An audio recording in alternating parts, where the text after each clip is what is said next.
Hello, everybody. Welcome back to the stream. My name is Accidental Grenade, and we are back once again for some more BetRivers Poker here on the dual stream. I'm joined, as always, by my co-host, Naigo. What's up, brother? How you doing? I'm good, man. Thanks so much for having me. Of course. As always, thank you for being here. Bear with me. I'm just getting us going live each and every which way. I did tweet when I go live via like the Twitter producer. It's kind of hard to throw in the tag, but feel free to find it and retweet or yell at me on social media depending on your preference.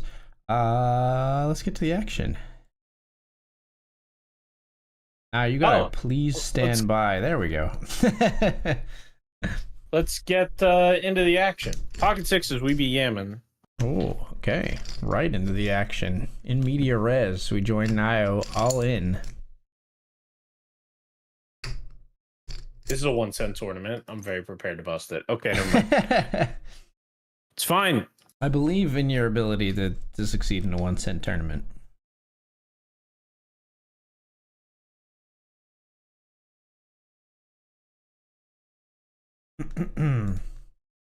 How's your week been, man? It's good. It's good. It's different. It's very different. Different, huh? Yeah, we are puppy sitting for a close friend of Danielle's, and you got a pupper? Yeah. What breed? What are we talking? What kind of pup are you working with? I'm gonna guess it's a lab based on him being so close to Danielle's dog, but it's a gray lab. I'll send you a picture. But holy smokes, puppy is cute. Is it like lab? Is it like lab-ish, or like is it a purebred? I don't know. Like, is it? You're not sure. Yeah, I would say lab-ish. Definitely not. Sure. Definitely a mutt of sorts. Right. Gotcha. I've a set. Am I good? I'm so good. All right, we're gonna run this 1 cent up. Picture. Spin it up. Pick them up. A good streamer would have had this ready for you already. Never mistaken you for that. Just kidding. Which one do I want to use? I'm not a big photograph guy except when I have a puppy. I've joined 2 new tournaments. This is the nightly Benjamin that I'm raising in here. Also, how much time do you think a dog sleeps? Like a puppy? That's tough. A lot, I think. Yeah, way more than I thought. Yeah, they sleep a lot. Smokes. Animals in general sleep a lot more than you would think. Like cats sleep like 16 hours a day or something, or maybe more, like 18 hours a day. The cat is always asleep. Yeah, that's nuts. I think that's what he's at. I think the normal for a dog is 14. I Googled it today because I was panicking. I'm like, is he okay? Sure. Is it my fault? And then no, he seems fine. But it was yeah, I wasn't expecting that at all. Yes, I mean, honestly, it is a little surprising. It's one of those things that, like, I think there's a lot of things like that, and it's one of the reasons, like, I don't, like, as a parent with a child, I don't like to discount people and be like, you don't understand unless you've had a child. But there definitely are things like that where you just don't realize that they're true until you've had like a puppy or a cat or a child. Like, it's just like you just don't have the foundational experiential knowledge. You know what I mean? Yeah, it threw me for sure. I was not prepared. He's a lot. He's a little bit mouthy. He's a little bit. Oh, I love the, like, I'm exhibit A of, like, I will encourage your puppy to bite me because I love, like, wrestling with, like, my hand inside the puppy's mouth, and they're like, "Arr!" And I'm like, "Arr!" And the owners and the people who own the puppies always be like, we try to encourage him not to encourage him to do that. I'm like, but it's so fun. That's wild to me. I'm scared. Oh, well, I actually have a real dog bite. Once in a while they will they will maybe pinch you a little bit, but I'm more scared of, like, Casey will just tank the, like, cat scratches sometimes when the cat's on her. I'll be like, get off me, you little demon. I don't know why the like puppy teeth, like the bites don't scare me much at all. Yeah, I mean, I grew up more with a dog than with a cat, I guess, but Yeah, I don't know. I was completely fine until the actual bite. yeah, And yeah, now I yeah. think Oh, the every pup dog. picture is so cute. Can I show Yeah, this on no, very stream cute somehow? How dog. can I?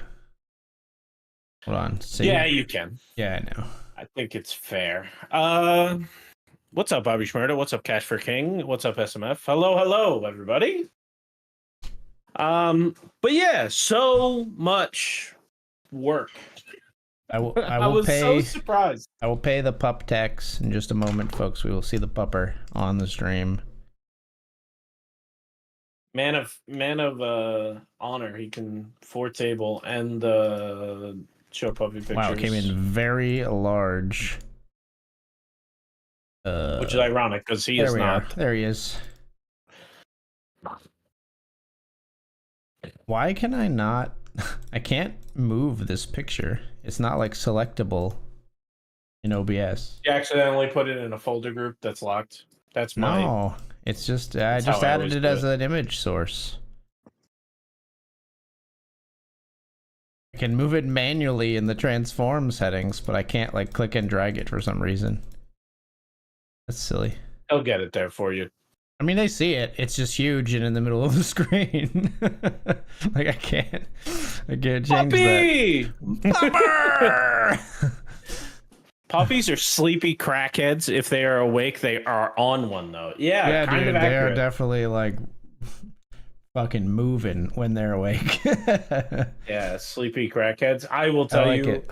I had my first like real angry moments at an animal in a long time.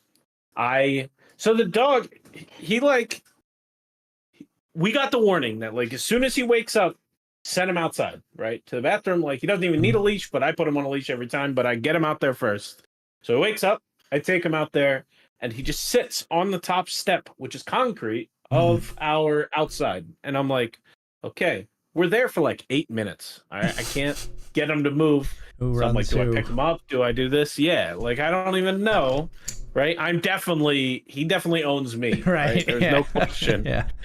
And he finally moves and he gets almost to the grass.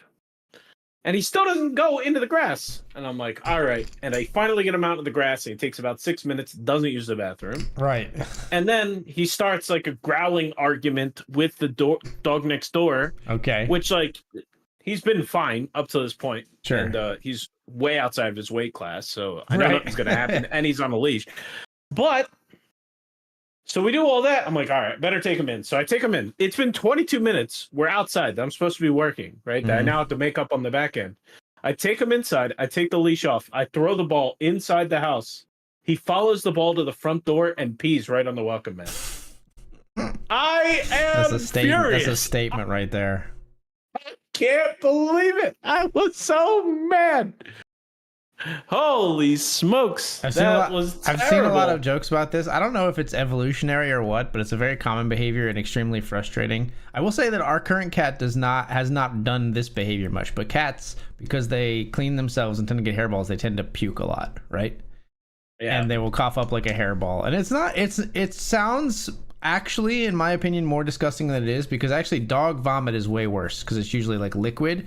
Cat vomit often is like pretty solid because it's like balled up hair, so it's actually like less disgusting in my mind.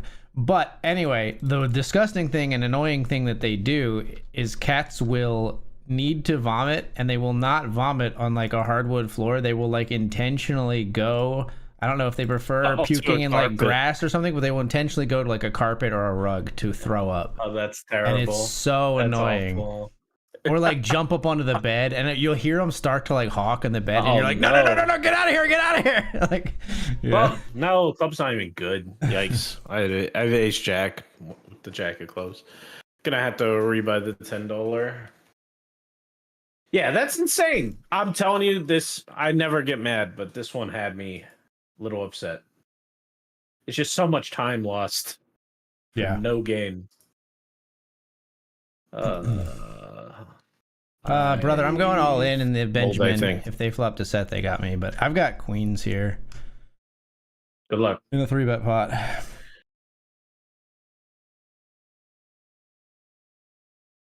It's ace-10 hold. No! Come on! Oh my god!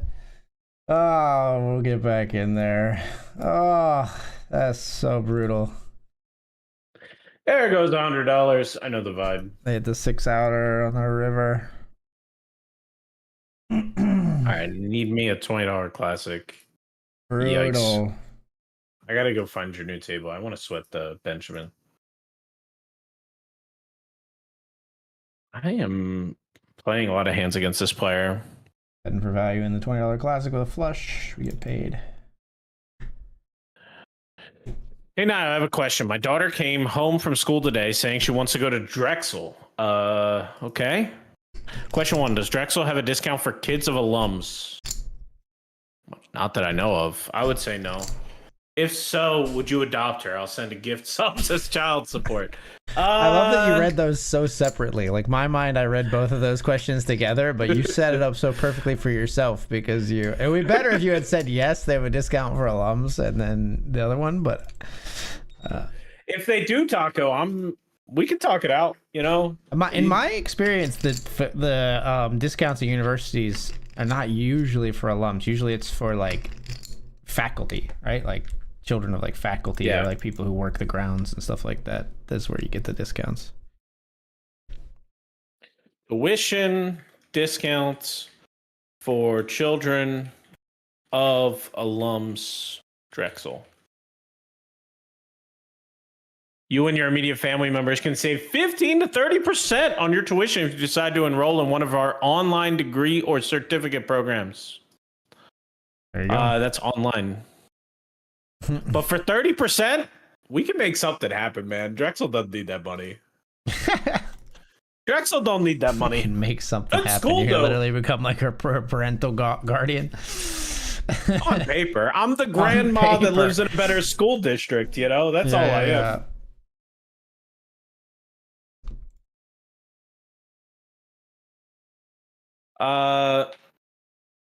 But yeah, no, Drexel's great school, man. I remember one of the conversations my father says all the time is I came home asking to go to Drexel, and he always intended to help me pay for school, and he looked at the price and he was like, "Oh my gosh, that doesn't look good at all. That's going to be tough." And then he went to his job. He's an engineer. He worked at an important defense firm for obvious reasons. I'm not going to say which one, but he was pretty successful. And he asked every Drexel alum that he ever met at his job, and they all said it's because of Drexel that they got the job, and you should absolutely send them there. And that's why I went to Drexel. Wow. Yeah. It was like 8 people. Nice. 8 people out of 20 on his team went to Drexel Gave glowing University. reviews of Drexel as well, right? Thanks, SMF. That's supposed to be exclamation point low light. I made low light for a reason. There's not a highlight. Come on. Maybe it's your highlight.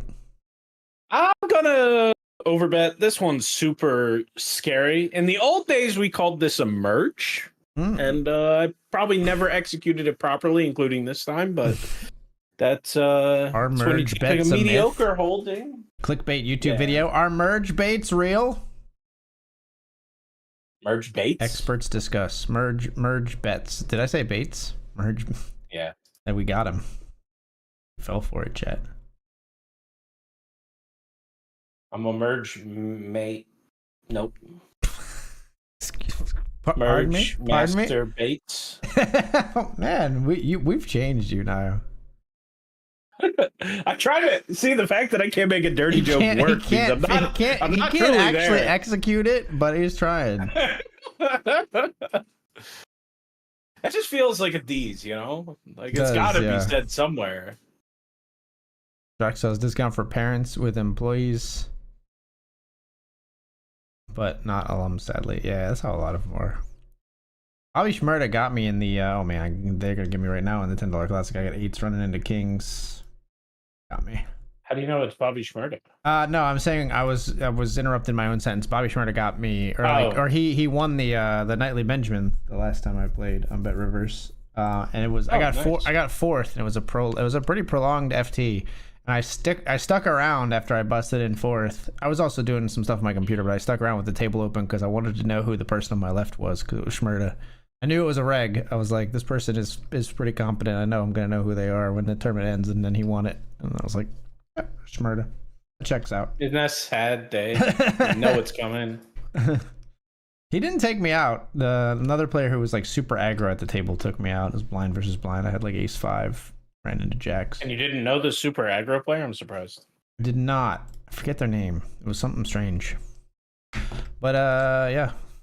It ended up Usually getting 4 for 400. outlandish, outlandish aggression doesn't make it to the FT. So like, usually if they're aggressive and they made it to the FT, they're pretty good. This player was pretty outlandish on the FT. Yeah, they were.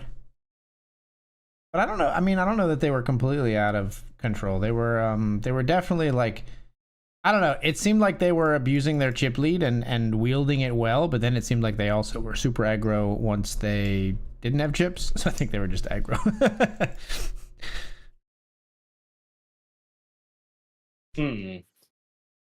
Uncle Nio has a grandkid that wants to be a psychologist. How is their psychology program? Is it as good as the? I know they're good for their nursing schools, so the medical track isn't crazy. But how close is she to going to college? How terrifying is that for you? I've deuce 3, and I'm going to hit this wheel in the $50 classic. I did not hit the wheel, but I did hit the 6 for the other side of the straight. Whoop! Okay.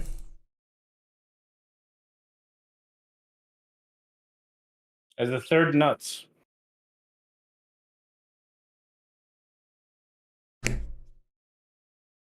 Just call. Were you telling me what to do there? Just call? No, I said nice call to my opponent who called when I bluffed river. They had a pair, and there were 4 to the flush on the board. They called my bluff 1. Guys, I can't not jam here.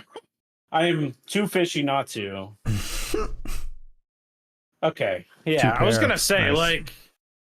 I was gonna say that just there's no way he shows up here with 7-8 or 7 deuce, right? Or whatever it is. 7-3. Merge bet parentheses. I have no idea what's going on, says Bobby Schmurda. Yeah. Yeah. Merge bet is. I'll just add that one to my like increasing lexicon of things I could say to sound smart. Yeah. I will say there was this guy that went to the Drexel game. He was a way better poker player than me, for sure. And he was like touted as the best poker player. Like people, you know how those home games go? Like when you're younger, especially if it's a competitive home game, and like people, like new guys come to the game, everybody talks about him. Yes, and, like, right. Yep. Oh my gosh, they talked about this guy like he was like he had 37 bracelets. All right, they hyped this guy up so much, and he wasn't even 21 yet. So like, wow. Yeah, so he could be really good. He might have won a major event at Turning Stone, like all that good stuff. But he really couldn't have made that big of a name for himself. Sure. I think he is a big deal in poker. But anyway, Professor Donkey.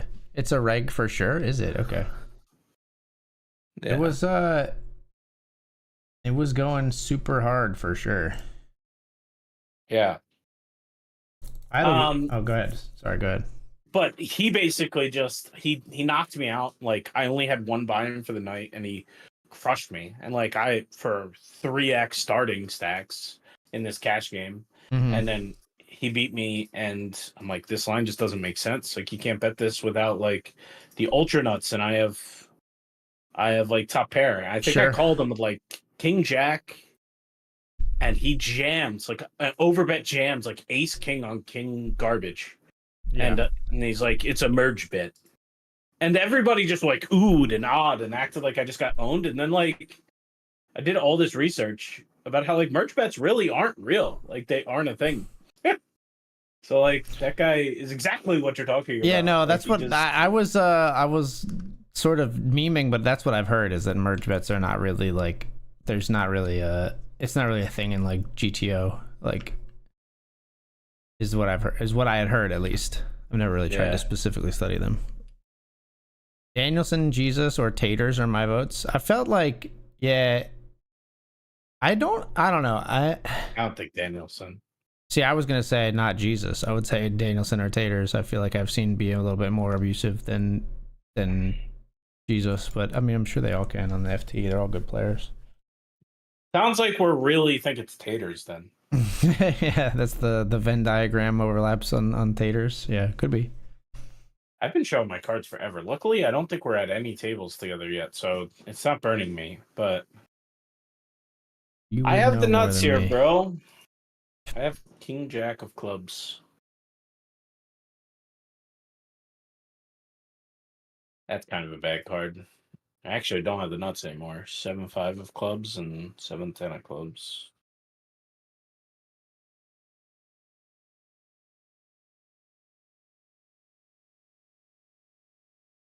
I'm terrified. Yeah.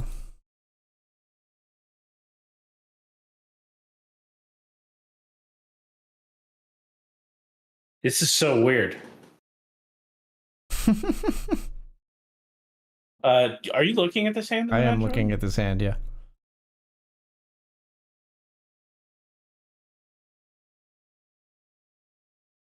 Okay, I just win. But I'm like, I missed a value bet there, right? I think so, yeah. Felt weird. I mean, unless you were checking because you thought they were gonna bet. I think you have the best hand there so often. Yeah. No, it like they had King Queen, no club. Yeah. So I was checking because I wanted them to bet, obviously. But Right. it was still just a weird spot. Wasn't getting a bet out of that one, it would appear. Yeah.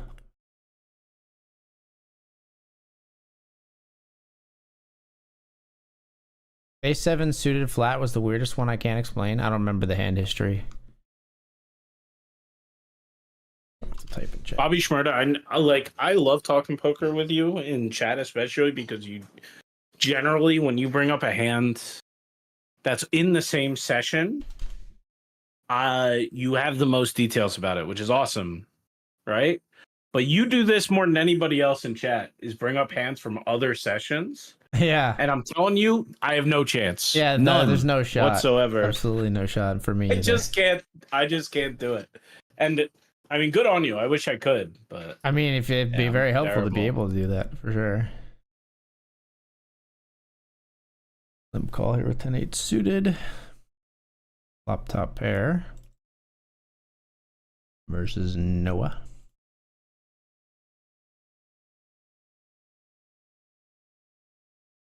Check call. Check again.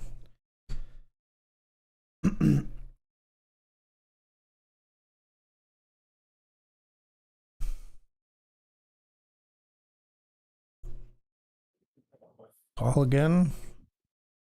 Why do they keep bringing out higher cards than my pair of tens? Stop it.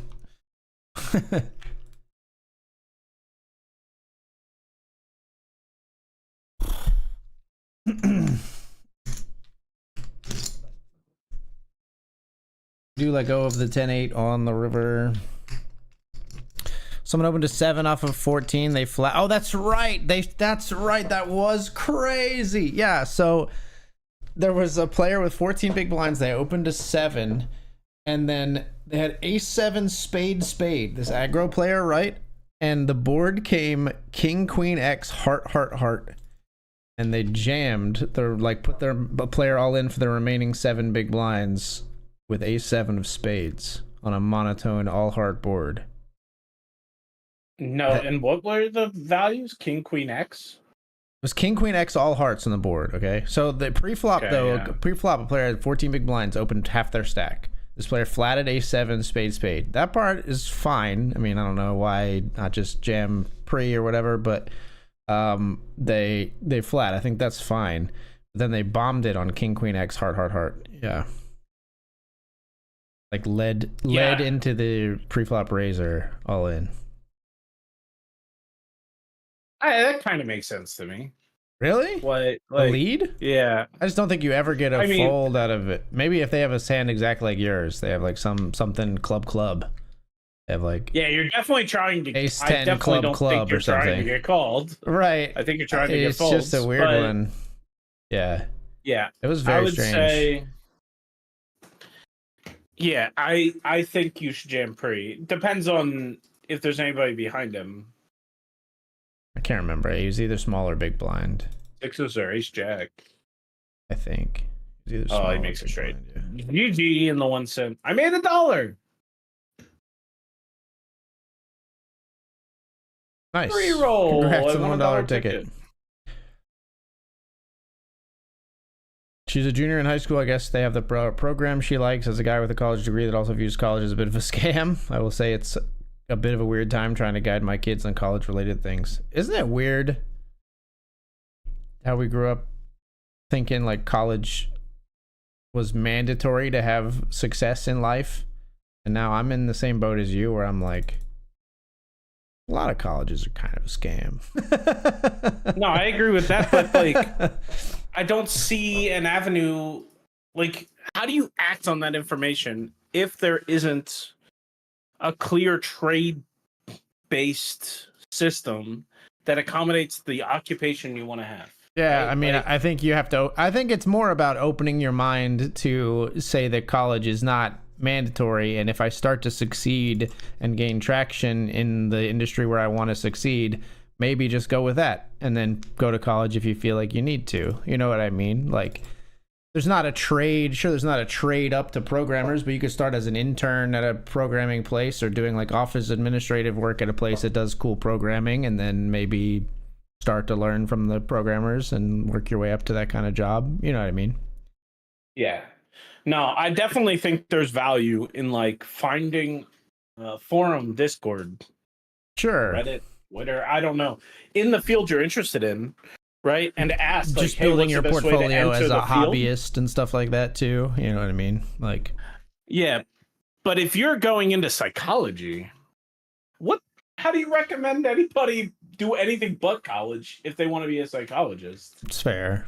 You know what I mean? Yeah. Like, what's the starting position that's not college there? Like a assistant at those types of facilities, like a candy striping style assistant. Yeah, I don't know. You know what I mean? Like there are apprenticeships in all the trades now, which are awesome, right? Right. Like I don't see a lot of business there. Granted, almost never did in college if you want to be a craftsman, but yeah, I mean, certainly in some things, like you're never going to be able to like, just like work your way up to being doctor. You know what I mean? Like, it's just like, that's just going to require a degree always. It's just too advanced and specialized for you to like, I'll just learn on the job. I was a surgeon understudy for a few years and now I think I got it. You know? But would that be better though? Like taking out social norms, would it be better to have... Who would you trust? Who would you want to perform your surgery? The person who's a resident out of school for 6 months and the doctor's there and it's their first solo surgery, or the person who has just stood behind the doctor for 8 years? Well, I mean, I think it's a little bit of a false dilemma, right? Isn't it? Because like, when the student actually goes to residency, don't they perform themselves like a whole bunch of surgeries before they ever do one like on their own? Like, so aren't they? You're never getting someone who's like never seen what they're about to do. Oh yeah, like the residencies have that baked in. You know what I mean? Plus, they also have all the academic work. Yeah, I'm saying this is the first time that resident has a scalpel. It's on you. Okay, the other doctor's there. It's a fair argument. Yeah, like I think the first time that Yeah. resident holds a scalpel, the other doctor's always right next to them. Yeah, so it's like, Right. if you were taking that other doctor away, yeah, of course I'd go with the person who's like been there a ton of times. But Just weird. I'm curious. Does the trade style business work in these industries that have just been gatekept for higher learning? Like, if you want to go full tinfoil hat on college is a scam, do you think there's a world where these folks don't like that your lawyer will not have a college degree, that your doctor will not have a college degree, that your no, maybe like they'll I have a said, medical degree. like I said, I think those are two like I think there might be a world in which the lawyer did not go to college but will have a degree. You know what I mean? Like maybe there's a world in which they have to demonstrate the knowledge. I think they still always have to certify like I can answer all of these questions and pass the bar or whatever, right? Like you don't have to have a college degree to be a lawyer right now. You just have to go pass the bar exam. Yeah, but they don't. That's the thing. It's like in today's age, if you went to a law firm and was like, "Hey, I'm a lawyer," and you just passed the bar, you never went to law school, you weren't getting a job. Yeah. I mean, that's just that's just comparing qualifications, though, right? Yeah, but I bet you don't think there are successful lawyers out there who never went to law school? I don't know. No, I don't think there is. I don't think there's a single one. I could be crazy. I could be way wrong. But and like I know it because like I work in a field where a white collar field where I don't think the college degree is mandatory, but it sure helps. Right? Like you can jump in open source and you can build value in an open source project. You do that for 2 years and then they're just like, "Oh yeah, we need that guy." And they just get that and they just cold call you and you say yes. That stuff happens. Yeah.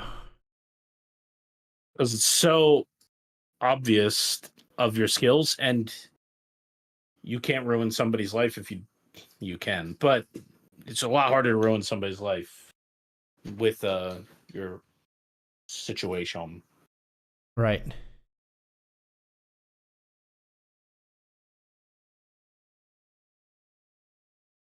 There's a lot of like older lawyers from like the 1800s to 1900s who never went to law school.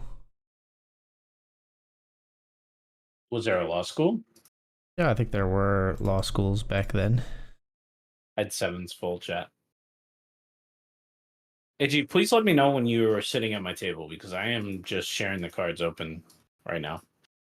There are actually only 4 states in the United States that allow a person to qualify to take the bar exam without attending any law school. California, Vermont, Virginia, and Washington. So it's only even allowed in 4 states. Huh. You can only even, like, you need to have a law degree just to try. That's crazy. Yeah, that's nuts. I mean, it's kind of nuts, I guess. I don't know.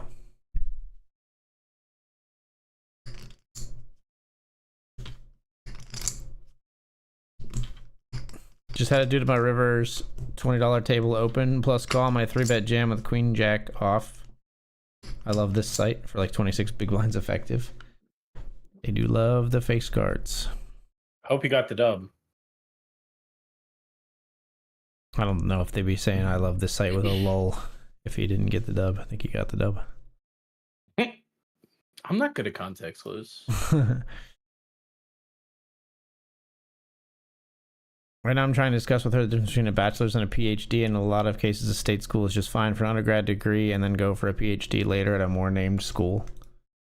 That's fair. And I also feel like you don't have to have that discussion right away with her, right? I mean, I don't mind. I think it's fine to discuss future plans early and things like that. But at the same time, like you figure out the PhD bridge, like you cross the PhD bridge when you come to it. If you still want to do it, a lot of things can change in the course of a bachelor's degree, including figuring out, oh shit, I don't like this stuff at all. Like I've seen a lot of people do that, where they're like, this major sounds great, and then you get like a semester and a half into it, and you're like, never mind. I don't want to scare you, Taco, but I was I decided in junior year I was going to Drexel or like I was either going to Drexel or I was going to Temple, and Temple was definitely a safety school, which is ironic because the requirements were basically the same. But like I kind of agree with you that you should try to attend a cheaper school in your trying things out years. I messed up in college and it burned like $70,000 worth of our family's money. So I hear you. But I messed up in senior year where it probably wouldn't even have helped if I went to a cheaper school at first. I just swapped quads. Holy smokes. Modern Lurker said the guy that Catch Me If You Can was based on Pass the Bar and a State and Practice Law. Actually, the guy that Catch Me If You Can was based on, actually his biggest con was that like almost none of that shit in that movie actually happened. I'm sad to report. I wish it did because it's a great movie, but he actually just made almost all of it up.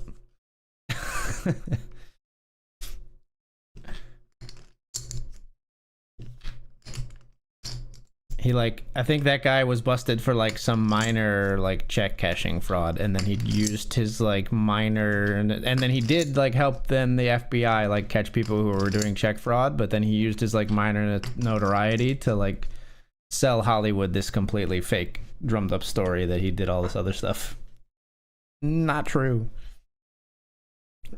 Evan, I did see Suits. Love that show. If any of that show was real, we'd be in deep, deep trouble. That's actually a rare show I have not seen any of. It's a good one. I liked it. I think it jumps the shark a little bit, but sure. But yeah. Also, do you think Mike Ross style people exist, Lavin?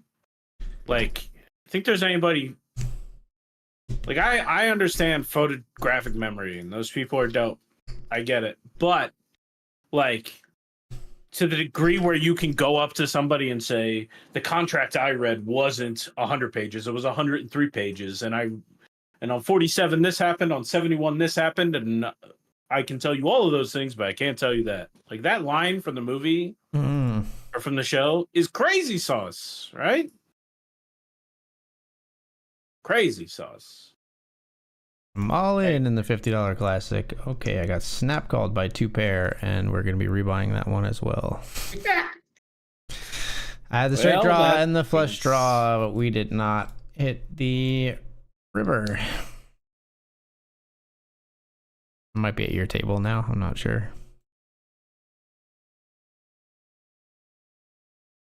Oh, yeah, you can't tell me if you're at my table. Nope, I can't tell who you are, brother. We've been over this.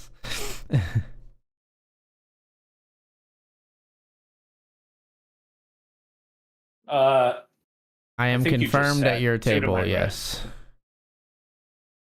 Yeah. Yeah, I'm 2 to your right. Correct. I have ace queen here. Ace queen O. Or ace queen of clubs. Not O, but not spades.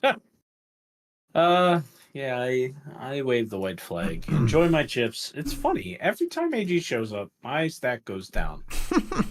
So infrequent that he actually causes the pain. I was gonna say I only really like it when it goes into mine.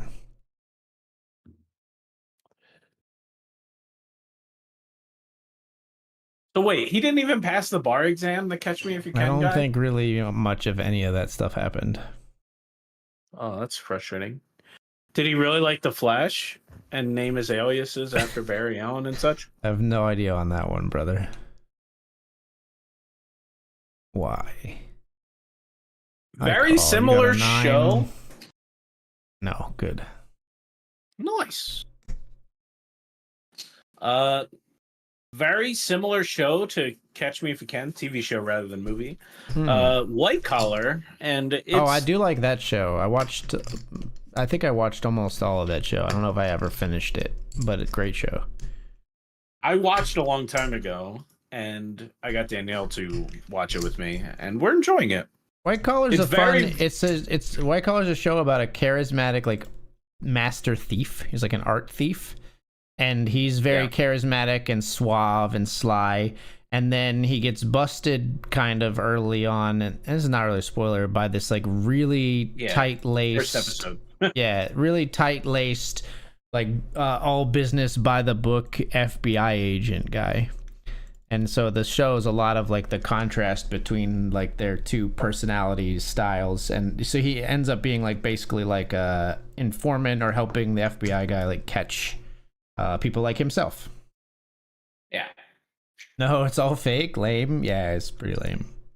It's a great movie though. Still, but yeah, it's one of those. It's definitely his greatest con was the movie. Next thing you're gonna tell me is The Wolf of Wall Street didn't make any real money. Jordan Belfort is probably one of the most like common like people idolize this person even though he's the bad guy in the story type movies.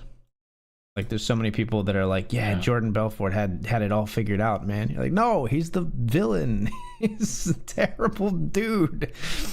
Yeah, he cheats on his wife in like the first 20 minutes. He does so many awful, horrible things. He's no one's role model, even in, I don't know. Yeah.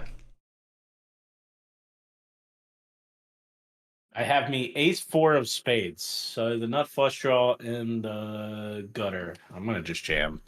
Small chance I get him to fold. I think that's pretty unlikely, but really small chance I'm already up against the made straight, so I have tons of equity here. Seems incredibly fake to me, but then again, I remember details about a random poker hand I played 4 years ago, and that also probably seems insanely foreign to people who wouldn't get it, so hard to say. Yeah. Yeah. But yeah, I can buy photogenic memories in a specific... Like, I've met those kinds of people, right? And like... Yeah. Like, my brother-in-law, he's like one of them with maps, right? Like, he remembers directions and roads stupidly well, and then he remembers everything else better than average. Yeah. Right? Well, Casey but will he's do almost that. Superhuman when it comes to maps. Casey will do that with me and like song lyrics or movie quotes. Like we'll be watching some random movie and a song will come on and I just like know all the words. And she's like, "How do you know all the words?" I'm like, "I don't know. I used to listen to this song like in middle school." She's like, "In middle school? Like, what are you talking about?" Like, wild. But yeah, I just don't think they're... But Mike Ross in Suits, everything the dude reads, everything, 100%, he memorizes. Yeah. So I hope that person doesn't exist, because that is a superpower. That's more powerful than Batman. Absolutely. I think. That's just I don't know. You back up. That's Batman you're talking about. And he doesn't have any superpowers. He's smart and he's very, very rich. That is. I'd rather have that than perfect memory. He's extremely rich. You'd rather be a billionaire than have absolutely perfect recall. 100%. Do you think your life would be easier and better having perfect recall or having $1 billion? That's close, actually. You might be right. You might be right. I don't think it's even close. I think it's far and away the $1 billion. See, usually 100%. How I rationalize this is like the superpower gives me more money than God some other way. Yeah, no, I don't think like, that's the case. I can't quite get there at this. Like, what am I doing? I'm betting people on the street that I can recall like right. the yeah, you're a Ripley's Believe It or Not act, basically. Yeah, you're right. That's a little long. Let me know, chat. What do you think? You think would you take absolutely perfect recall in every sense of the word, or would you take money, a lot of money?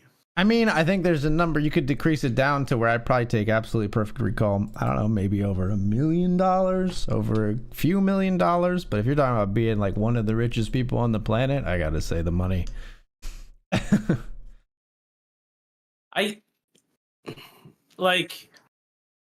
I've always been okay financially. I've never been extremely healthy, right? So like I always talk about how I would never choose money over like having really Like good perfect physical health. fitness. Yeah. Yeah. But I bet you there's an argument to be made that if I had $1 billion, I could hire enough people that it'd be impossible for me to be Yes, unhealthy. that's the cheat code. That's why you don't see how many really out of shape billionaires have you ever seen? Like where they're actually like horribly out of shape. Like pretty much never, right? Because they just hire personal trainers, they just fix it with money. They just hire nutritionists and personal trainers and the best ones in the world. Yeah, you can skip nutrition and you can go right to like private chefs and stuff. Yeah. Well, I mean, same thing. Your private chef is a nutritionist at that level. You know what I mean? They have all those things. Yeah, you're right. I'm with you. I'm picturing like the person who sent Danielle emails for like a month. Yeah. That's a nutritionist in my book. Please tell me y'all are watching Severance. Last episode comes out tomorrow, right? I think it's tonight at midnight technically, but yeah, I might not get to watch it until Saturday. Yeah. Yes. No, we're both caught Fantastic up. show. Lurker. We both enjoy it. I'm refreshing as we approach Danielle 9. does not Wait, love the it that finale much. comes out in 12 minutes. Is that true? Comes out at 9? I thought they came out at midnight. Sadly, maybe I'll we will make not Casey be stay up watching late to Severance watch it live on tonight. stream. No. That would be very illegal. Remember when they tried to make Amazon watch parties? Amazon watch parties a thing, and then they just never really executed it right. I thought it was actually like a decent idea, but I love the idea, honestly. It needed to happen. It needed to happen with like Netflix when Netflix was in its prime, and that's all everyone was watching. The streaming landscape got like just too fragmented. Really, you're gonna jam here? I have King Queen. I guess I call. Ace 7 just decides to ship it for some reason. What are you doing? Why? They jammed like 23 into 6 or something there. Why? I'm on your $20 table as well. I saw that hand. Oh, who are you? And I'm 2 to your left. 2 to my left. Between Jimmy and Hazama. Gotcha. You can't even fathom how much anxiety comes with perfect recall. Are you making an argument that it's almost a detriment? Like, could you imagine not being able to forget some of the worst things you've ever seen? Well, yeah, I mean, there's an argument I would think to be made for like, repressing trauma. Like you remember imagine having perfect recall of every time anyone ever said something like bad to you about your appearance or like bullied you or whatever. Like our brains are pretty good at wiping those things out. That's true. That's a good point. Fair. I still think we're forgetting some really cool stuff, right? Like we're talking about like, just think about it. I think I'd be the best coder on the planet at this point. I've seen almost everything, at least at a cursory glance in open source, right? So does perfect recall imply perfect like understanding though? I mean, like, isn't there still like, I could perfectly remember all of Shakespeare's writings, but could I write like Shakespeare? I think there's still a jump there.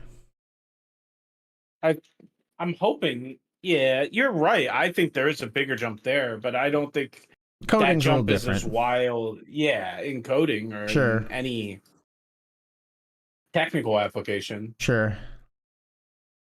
But this guy, Mike Ross, like he didn't just remember the thing. Like he applied it to the law perfectly. Well, yeah, it's a TV show, so obviously he like obviously also was very, very smart or whatever. Like, yeah, but we're doing apples to apples. We're comparing him to Batman. It's not like I'm comparing him to me. Right? Sure. You know.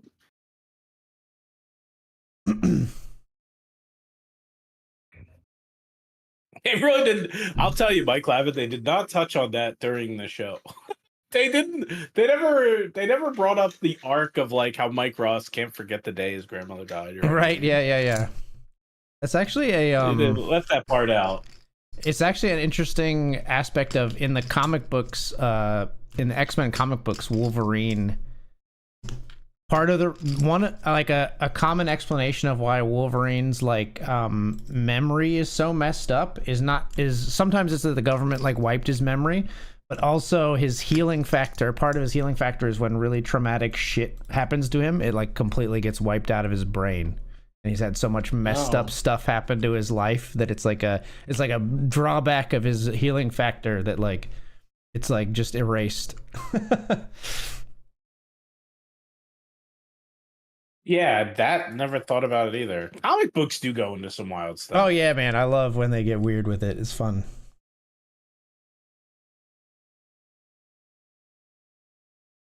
I saw a tweet the other day, and they were like, the tweet said something along the lines of like, "Hey, we might be in a little bit of a quiet golden era of television," and they had like the 4 box, and the 4 box had Severance, Sure. Invincible, Yep. Reacher, and something Dude, else. people love Reacher. I watched a little bit of it. I did like it. It's an ultimate I like want to know what the fourth one is. oh yeah, I think I saw this tweet too, but I don't remember what the fourth one was either. Um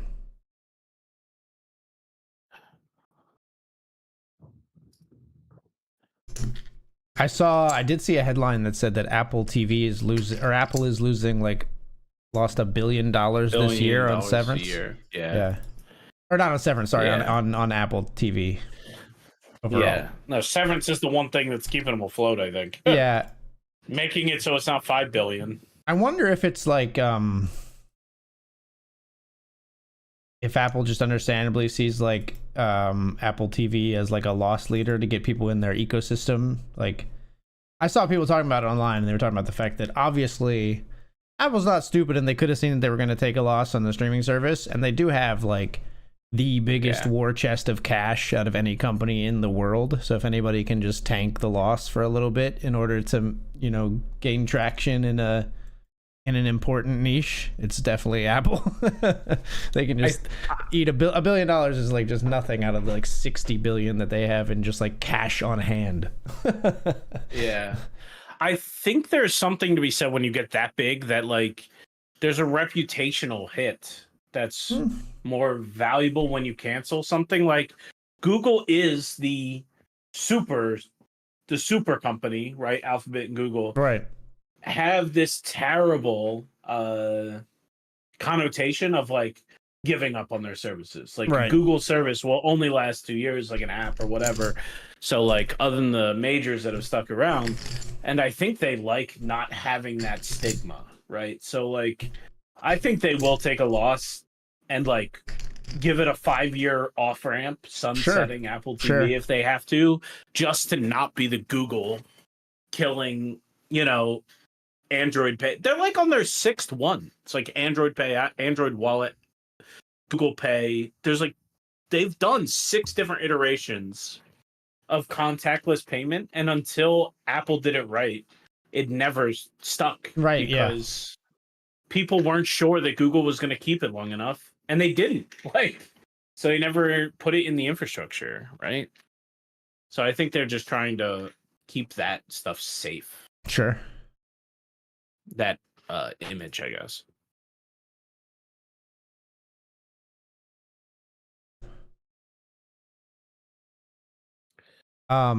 We are off to the break, Break good sir. time. Alrighty. I'm going to try to be very swift, ninja-like, big man ninja to not wake up that dog. We'll see if I do it. Probably not. We'll see. Don't wake up the sleepy crackhead. We'll be right back.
What's up, people?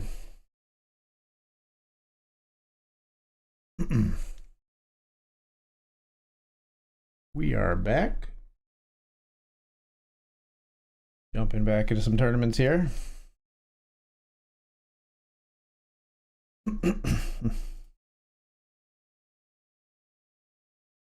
Mike Lavin said, I'm guessing there are also very dumb people with great recall.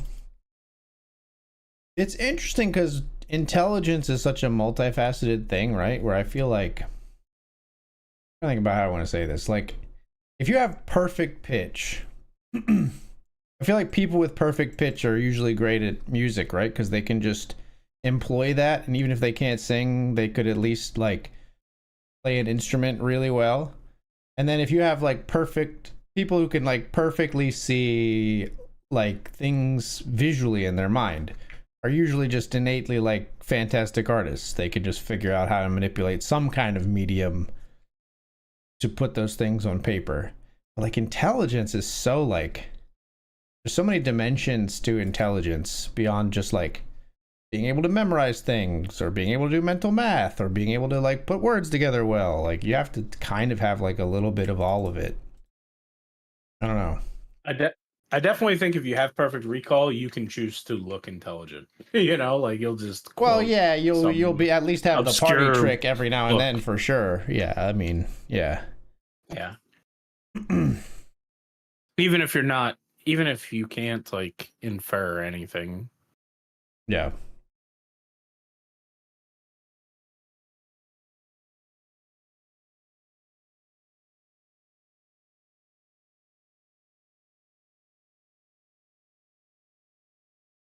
I have no snare in my headphones. Okay. Found it. Most guys end up with someone with perfect recall. It's called a wife, am I right? She never forgets anything. Is that really is that how it is? Casey's recall is frustratingly much better than mine. I've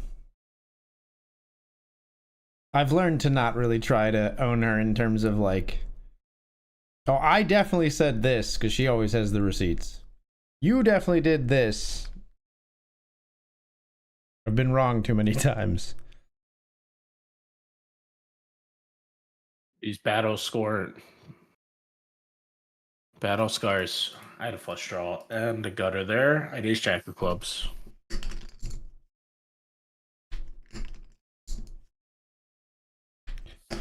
But I mean, it's an asset too. Casey's like way, way, way better at remembering like our social schedule and making sure we don't like flake on people. I would flake a lot more often if I did not marry the person that I married or didn't marry anyone at all. I was way flakier before I met Danielle. Yeah. She has better memory, but she also is just more organized. Yeah, I mean, we were going somewhere the other day, and I was like, we're gonna be there early. I was like, things that would never happen if I lived alone. I didn't expect it to be that simple. I expected you to give like this. I just really would never. long I'm very bad at being Never anywhere early. early. I'm not an early person. I'm just not. I'm the guy who's saying, I'm the guy who's like on his toilet at home saying, "Oh, I'll be there soon. Traffic's really bad." The white lies are happening all the time. Chops. Okay. King Jack and King Jack, chat. Nothing too crazy. I win down here. Pocket deuces beat ace 8 on 6-6-7-9 queen.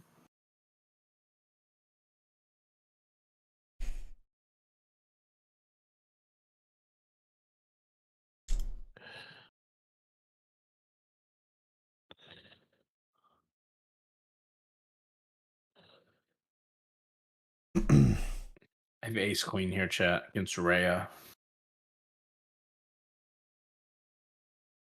Little C bets. All right.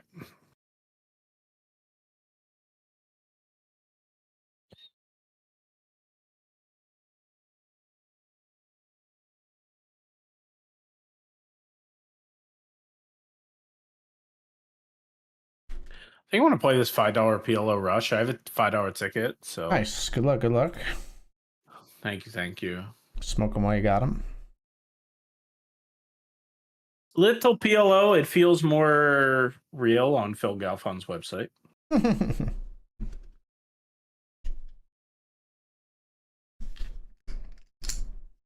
Over here.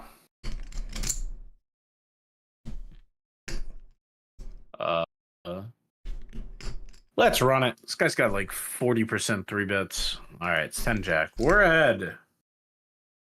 All right, we win with ace still ahead at the river. Nice. Sweet. Would you have ace sweat? Queen. Nice. Ace queen versus jack 10. He just wants the gamble.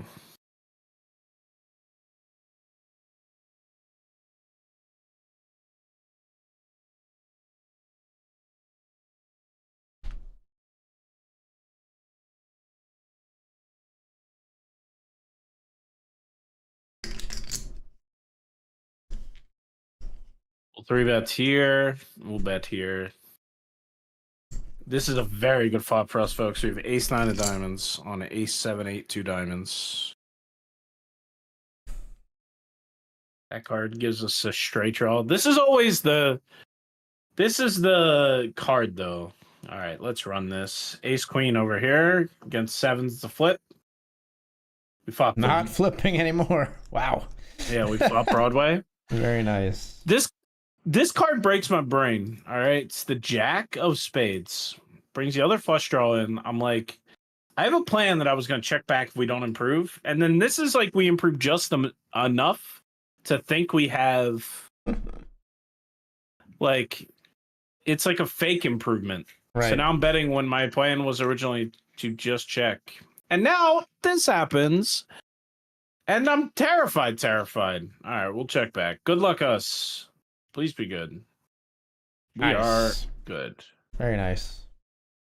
Oh, it plays. Nice. I was like, wait, am I chopping? We are not. Ace, queen, jack, 9.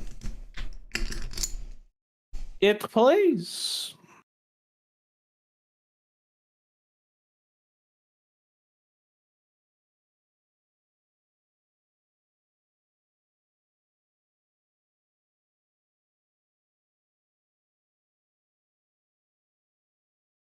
Oh, I have to change his title. $5 PLO Rush. I should just do random capitalization just to mess with you. Because it's all caps up there anyway. It doesn't mess with the viewers at all, but it'll ruin your day. I wouldn't ruin my day. I don't look at your titles. I just look at them in the preview where they're all caps. He's lying, chat. I don't look at them like ever. Oh, it was Daredevil. That was the fourth one. Ah. Is Daredevil that good? You've seen it, right? You talked about it last week, I think. I love the original 3 seasons of Daredevil. I think this new season has been solid, but it all depends on whether they stick the landing. I think it's been good though. It's been on par with the original like seasons so far. But there's a lot of like moving parts that need to be like brought together well in the end, and you know, it's not there yet. So it's just when somebody tweets like this, and I like 2 out of the 4, and I haven't tried the other 2, it just makes me really excited. Like, yeah, they're batting 1,000 right now. Like I should definitely go check out those other 2 shows. I really enjoy Daredevil. Is probably the best of the Jessica Jones season 1, and then Daredevil are probably the best of the Marvel like TV shows. Well, and Agents of S.H.I.E.L.D. Agents of S.H.I.E.L.D. is my baby. I freaking love that show, but that show is like that's really separate. It's separate from like MCU canon. Unfortunately, I wish it wasn't, but that's so old now. It's so good. I want to go back and rewatch. Too. It comes back around though. The later seasons still bring it back, I think. But yeah, some of it does get a little wonk for sure. It's never into like all the Terragenesis stuff too much with Quake and stuff, but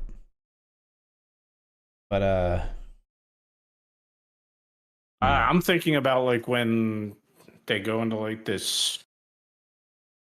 like new planet basically where there's like big monsters. I might not narrow it down in that show. They might do that Yeah. 30 times. No, I think I But know what like you're talking about.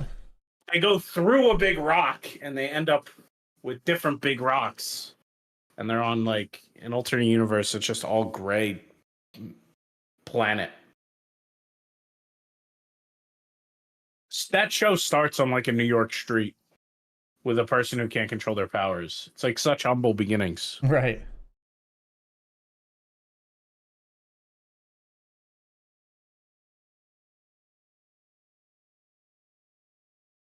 I'm a PLO fish, man. But yeah, of those 4 shows, you've seen all of them at least a little bit, right? Nice. Sorry, I was in a 3-bet pot there. I was just trying to figure out what this player was not betting after the flop. Pocket 8s. Sweet. Pocket 8s, pocket jacks. What did you say? I've seen what? Reacher, New Daredevil, Severance, and Invincible. I've seen all of them except Reacher. I have not watched all of Reacher. I watched like the first like season and a half of Reacher, maybe. I enjoyed it, but it wasn't like it didn't hit as hard for me as some other people. I get what it's going for though. It's like it's sort of like is the alpha male fantasy, but also like sort of makes fun of the alpha male fantasy at the same time. Like it's a good show. Gotcha. He's a big dude who like is his main MO is like beating or scaring the crap out of other lesser big dudes. But it like does it kind of tongue in cheek, and it's not I don't know, when I went into like watching Reacher, I saw that it had like, great reviews, and I was like, maybe I'll put it on as just like a background thing, and I was impressed. It's better than I thought it would be. For sure. But you would rank them Severance, Invincible, Daredevil, Reacher, right? In order? Probably. Daredevil and Invincible could potentially be swapped. It really depends on my mood. Really? Yeah. And the ending? Yeah. And the ending of this latest season of Daredevil. Good to know. Daredevil is, I mean, it's just they're very different, right? Invincible is like extremely out there and insane. Daredevil is like a bit more like, Daredevil's probably one of the more like quote unquote like realistic takes of like what if you had superpowers, how could you maybe make it work like in the real world, provided they weren't like, you know, you're actually Superman where you have every power. Like the Daredevil has like a limited power set. He's not a god, you know what I mean? How did I win that pot? How did I get those chips? Okay, so you're not watching my PLO hand, right? I was not, no. Okay, so I have King, Ace 10. Uh-huh. With the King of Hearts. No other hearts. Okay. I raise big and I never take the foot off the pedal, right? So I raise big pre, get called. Flop comes 9 Jack King. So I flop a set, but there's a straight draw out there. 2 clubs. Okay. I have the 10 of clubs. Then the turn is the 8 of clubs. So 10 queen was already there. Any 2 clubs just approved to a flush. Right. You know, now 7-10 got there, whatever. I pile my last 400 chips into like 8K. So it's I'm done with it, right? Yeah. Yeah. And then the river is an ace of hearts. Irrelevant, but whatever. Sure. Our opponent rolls over deuce 3, queen 8, 2 hearts. Deuce 3, queen 8. Do they have anything at all? They showed down a pair of 8s. Oh, they have a pair of 8s. I mean, you got to go with that hand. What happened? I don't know, man. Your guess is as good as mine on that one. They're in like second. They got so many chips. They got the good old 90% VPIP. Oh, yeah. One of those.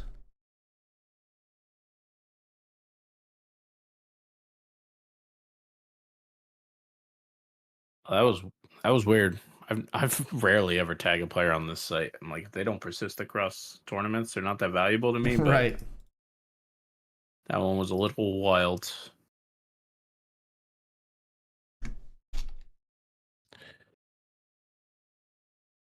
The crackhead was awake, by the way. Danielle's still up. I mean, she's gonna be cranky.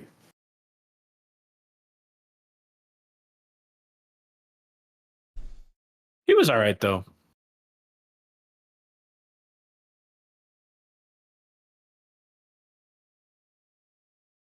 For those that weren't here earlier in the stream, the crackhead refers to the puppy I've been watching, not a literal crackhead that's staying in our house. That's cool too, just not currently happening. You heard it here, folks. If you're a crackhead, you got a place to crash. If you truly need help, we can make something happen. Come on, you know? don't walk it back and make me sound like a jerk because I close off my home to crackheads and yours is open to people struggling with dependency. Come on, you cannot spin that one. Stop it. My It's not home isn't fair. open either.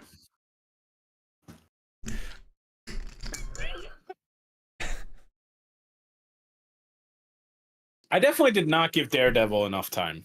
I think I've watched like It definitely like slow, like it's a slow moving show. So like you do have to be like ready to like get invested in some drama a little bit. But I like it. You also, it's so tough to know what you can and can't skip. Like, do I have to watch all of Punisher, all of Jessica Jones, all of that Mr. Marvel show?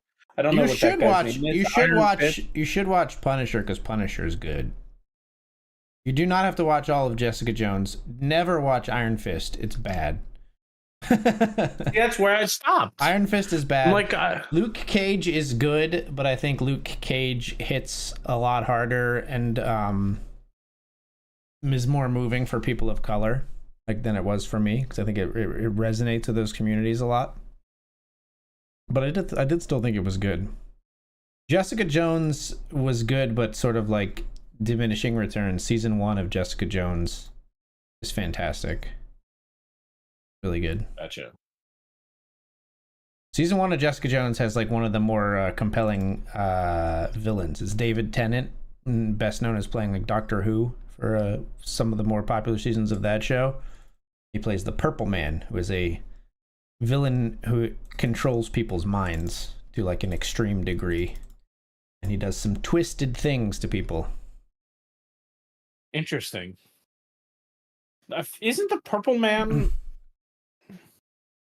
also the enemy in Freddy Fazbear's? Like, could be, I don't know. Five Nights at Freddy's? They don't actually call him, I don't know if they call him the Purple Man in the Jessica Jones show. That's what he's called in the comic books. But they call him Kilgrave, I think, which is just his name in the show, I think. Maybe they thought Purple Man was too clowny or whatever. No, Purple Man's better. I mean, I agree, but I think like Jessica Jones was like at a time where Netflix was trying to make like these grounded TV shows, and so maybe they were trying to get away from it being like, I think partially because they wanted to be a little more gritty, and also partially because they didn't want to spend a fortune on like CGI. I think if you call the guy the Purple Man, you might have to give him some crazy purple effects at some point. I get what you're saying. Yeah, I think that right now TV and movies are both going, how do I say this? I don't know if we can keep this mainstream Marvel forever, right? I think that this is going to rescind back to the real I'm going to say enthusiasts, some people would say nerds. And like when you are approaching those people, I think you got to be as canon can be. The subject material. Oh, that's fair. So, like Invincible extremely canon, my understanding.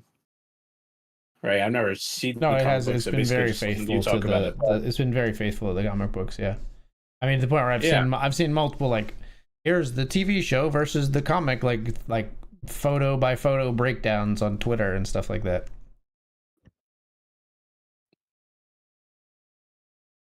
There were certain things like, did you see? You're up to date on Invincible, right? Yeah. Spoilers for season 3 of Invincible. Yeah, this is some small spoilers. So the one character in the show, very important character. You'll probably remember this. He gives a little speech about being lonely. Do you remember that? Which character? Yeah, the last guy. Yes, the bad guy. Yeah. He gives the speech about being lonely. That speech is not in the comic books, but people think it was. I think it was, and people think it was like an improvement because it lends a little bit of like dimension and shape to the character that wasn't there otherwise. But like as far as like the actual battles and stuff, like a lot of that stuff, they're like extremely faithful. I think they just try to sometimes take like a little bit of like, it's weird moving from like one completely different medium to the other, right? Because like the comic book can just like have like a text dump and tell you a ton of what's going on inside a character's head. You can't really do that in a TV show without it being like really boring a lot of the time, or like doing like some cheesy voiceover or something. So they have to like show a lot more, and then they do some interesting stuff with dialogue. But yeah, like I think the show has done a really good job of like keeping extremely faithful, removing some of the like whatever text dump exposition or things that you can only do in a comic book, and then adding some interesting stuff too. Yeah. No, I think they do a great job. I'm sorry for my shriek mid No, what conversation there, happened? but this guy like tripled into me, and I flopped top set. So I'm like, is this a set over set situation? He left himself like a big blind behind, and he folded the Sure. river. So definitely an air ball. Yeah. We got queens here. We saw limp. I raised, and the big blind jammed. We've got pocket queens versus And ace that big jack. blind is me. Oh, it's you! Oh, I thought it was sucking out. I even have you green tagged. I even Oh, have I you thought green that tagged. was so good. Oh, we got him on the that's river. the worst. We got him. We got 3 jacks. 3 jacks. He didn't even no know good. he was jamming on me.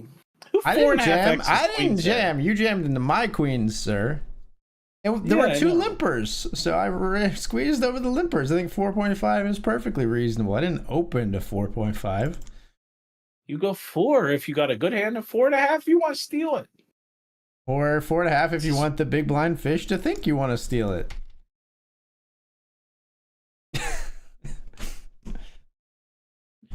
Aces over here in the $5 PLO rush. File that one away. All We're you just perfect gonna recalls, gamble. file that away. 4 if Nio has a good hand, 4.5 if he wants to steal it. Aces, hold. Please. Did I win? I did not. He made queens and sevens. It's the worst way to lose aces. Oh, that's so terrible. Losing to some crappy random 2-pair. GG. Goodbye. Oh, Goodbye, my love. Goodbye, my $5 ticket. I thought I was winning that tournament, man. Got people going nuts into me. That's so funny that was you, and I even have you green tagged and I forgot.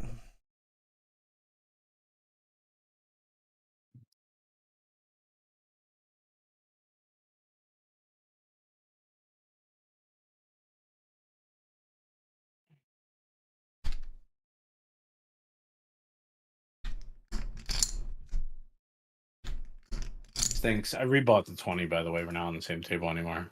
Okay.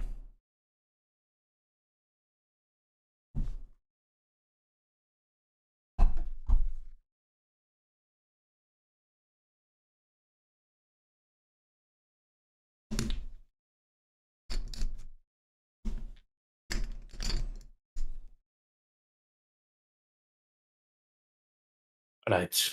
We'll jam the 12.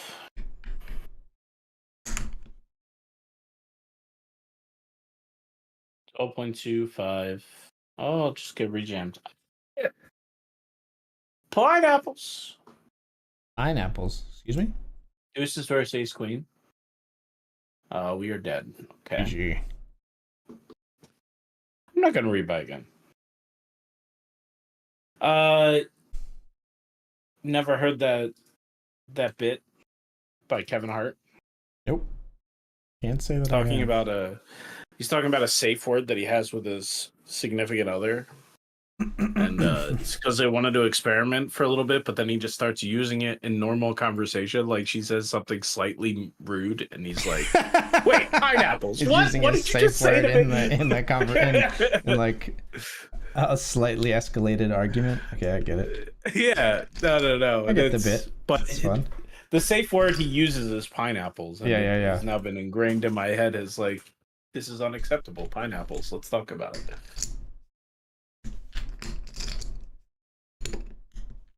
Maybe I have perfect recall for comedy sketches. No, not at all. Seen some bad ones of those too.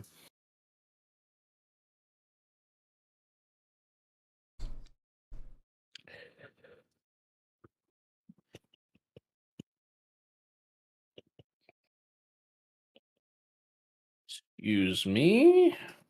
BetRivers reminding me that I've lost some doll hairs so far.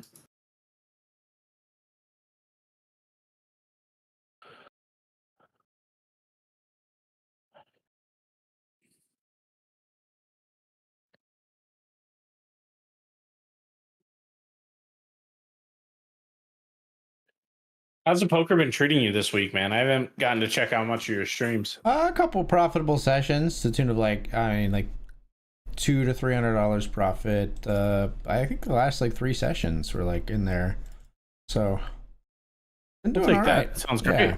Yeah, moderate profit. And then like last week I did take down the Benjamin, so that felt good. Hoping to get back onto the FT here. Was it on Thursday when we were supposed to be streaming together? Or no, it was on Thursday. Yeah, that's right. Where we didn't dual stream, right? Yes, I think it was.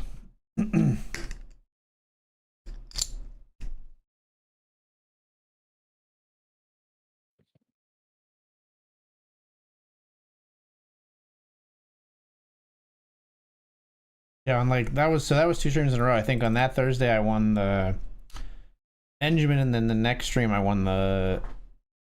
Maybe not the next stream. There's one in between. Next stream I had an okay stream, and then on Sunday I won the mini main for the first time, the $10 mini main for like 300. Oh, congrats! That's awesome. Yeah. How much was that score for? That was like 300. It was like 10 into 300. Haven't taken down the Sunday main yet. I've won the Benjamin multiple times, but I haven't taken down the bigger. Obviously, it gets a little bit bigger numbers. The Sunday main event. Yeah, buddy. I'm gonna send you this picture too. Danielle just sent this picture to me. Yeah, Danielle just sent this to me and said it's like he knew I wanted to go to bed, so he passed out. So I felt bad moving him, and this is the picture on our couch. He's not supposed to be on, by the way. Yeah, cute. But look how cute he is. I just reverted to my father right there. Not supposed to be on the couch. Did you grow up with a lot of animals, or like a constant animal in your home? Just one small dog. He was a miniature dachshund, really tiny. Okay. Really tiny dog called Coco, and he was a prolific, awful runner. He would every time the door opened. I'm talking like package delivery. I'm talking like getting home from school. Every single time he's on the lookout, and he bolted. I'm telling you, he's gone. Yikes. For sometimes days. Yeah. Like he was nuts. Like flight risk to the nth degree. I got you. Yeah. Yeah, and my cousin Carl, he has this terrible habit of always saving the day.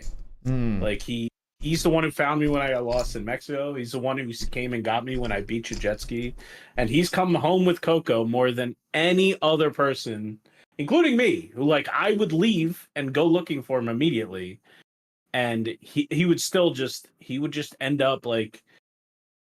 He would see him like a block away and be like, "That's Coco. I need to take him home to my aunt." Like it was instant. He just and that dude can run. Yeah. So Carl always had my back. Nice. Shout out to Carl. Even when I wasn't actually in trouble. Yeah. No, he dragged me like Saving Private Ryan out of a like hornet's nest.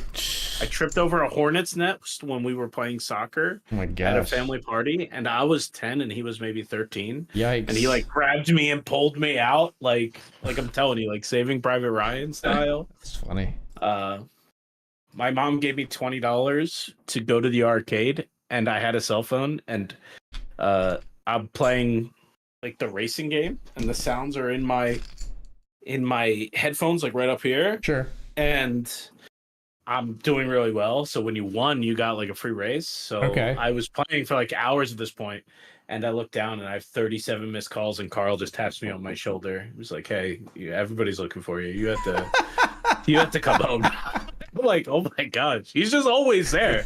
It was amazing. My entire life. Your family thinks you're dead. But it was just crazy. And I was like, come on, man, just one more cruise in USA, please. Pretty much, yeah. I was a Need for Speed Need game, for Speed, yeah. and it was I took a shot. yeah, I took a great shot. one. No, Cruising USA was the OG, Yeah. but yeah, I went the whole nine. I had like the little pin code. Like you remember how they had Mm-hmm. like a dial pad and you Mm-hmm. could type in like a passcode and get your user Yeah, yeah, like your account back yeah. up and you Yeah, could have the cool car. Oh, I maxed out everything. yeah. That's great. I like the best stats. Some like 8-year-old would come sit next to me and I'd like rev my engine Dude, 4 so I times. was so annoyed because I went to when we went to the Bahamas, there was a racing game, and the one racing game literally had like pay to win microtransactions built into an arcade game. That's awful. You could start and you could pick a car, right? But like to upgrade the car further, you had to put in more credits to like add like better, like I don't know, spoiler for better acceleration or wheels or whatever, or like a trim kit, like all this stuff. That's a wild. It doesn't surprise me though. No, I mean I was sadly not as surprised as I thought maybe I would have been, but yeah, pay to win microtransactions in the arcade. Ugh. That's terrible. That's awful, And it was pay man. to I was win, just and we looking weren't up. even racing against. It's not even multiplayer, right? Like you're just racing against the computer. Like just let the kid win against the freaking computer, dude. Like I don't know. It's terrible. annoying. So now, Or make it hard because you want the game to be hard. So now for my kid to enjoy a video game, I gotta not only like pay like $1.50, I gotta pay like $8.50 so we can get the car maxed out. I didn't do it, but like I was just like, let's not play this one, sweetheart. That's awful. But what's gonna change, man? That's I don't like it. Pineapple. I mean, I'm about to buy pineapples. I'm about to buy one of those like I was like thinking about buying one of those like retro little gaming, there's tons of them now, but like you can buy like a little like retro handheld and it'll have like 20,000 games on it, showing eating the ropes on some old like N64 games or something. Dude, I have a GameCube next door that my buddy next door, like behind that wall, that my buddy made for me. And of course, I don't know how he sourced it all, but I'm sure he's done everything on the up and up. Yeah. That thing was everything. Yeah, yeah. That has every. Well, that's what some of them have, like the interested in. handhelds now. They have like the one I was looking at has like it has emulators for every system up through like PS2 and has like literally every game that ever existed for all of those systems on it. Like do you really storage think density is crazy, right? Like now that like all of that can just fit on like this little like brick, you know what I mean? It's wild. Like seriously though, if you compare modern games to like Jack and Dexter 2, Ratchet and Clank, Up Your Arsenal, Yeah, like the Spyro game, like the absolute best on the PlayStation 2, do you think like graphics matter that much? Like I get it, you don't want to play Madden 2000. No, yeah. I get that. But like these games that have like an animated cartoony feel, like I think I don't know. I would be down to play. Yeah, I think there's definitely like some games that stand the test of time, and I think there have been some like game design and mechanical and quality of life improvements and stuff like that along the way as well. But I also feel like there's been Fire Emblem games for like ever, and the GBA games were amazing. Fire Emblem 7 and 8, and Fire Emblem 9 and 10, right, which was on GameCube and Wii. They had like real hardware, so they could do some really cool stuff, and they made it look way better. They made it look really pretty. And then they released another game that was on Wii, but it went back to the old art style, and it just doesn't hit. Like, I'd rather play the old GBA game. Yeah. And it's the exact same cartoon style. I think there's way more game in the new one, but it doesn't hit at all. It's like, it feels like when they do that kind of stuff out of necessity, like everything just gets this, I can't think of the word, like je ne sais quoi. That's like, hey, we needed to do this thing. And like we're gonna go with this art style because it fits the hardware we have. Let's make the best game with these constraints, and they go after it. But when But when they do it later, it just feels like they cut corners, and then it's only the first of many corners they cut. You know? Yeah, that's fair. I've never seen a game do that, where they take an old style thing and then have it work. Indie games, on the other hand, sure. Some indie games have like a cartoony style and they just work. But I think for a totally different reason. Sure, yeah. Oh, that's true. It becomes like part of the charm in a way, or whatever you want to call it. For sure. I opened in the 50, okay. Yeah, I'm the opener of this hand in the 50 if you want to make sure I got a tag. Wow, this player never bet again with Ace King. Wow. Really? So nitty. They have 1 million chips. How do they get 1 million chips without betting for value in that spot? Like on the Just turn, win every hand. Yeah, apparently. Now that you're out of this hand, I have 9s on this Ace Queen 5 board. That's not what we wanted. Yeah, certainly not what you wanted.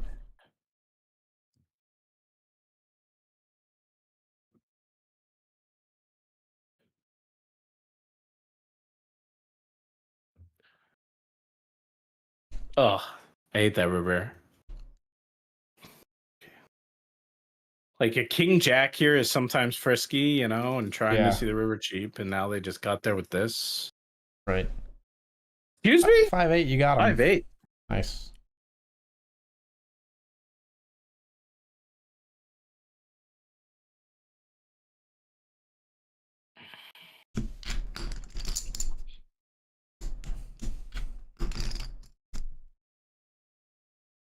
But yeah, microtransactions in today's games, or give me old style like discovery games like Ratchet and Clank, Jack and Dexter. I think the thing that's missing from the old generation of games is not necessarily like, I do think some of them, if you compare platformers and stuff, I think some of them would be just as good or whatever. The art style doesn't matter that much. I think the sandbox games are like what the new generate, like the modern games do well.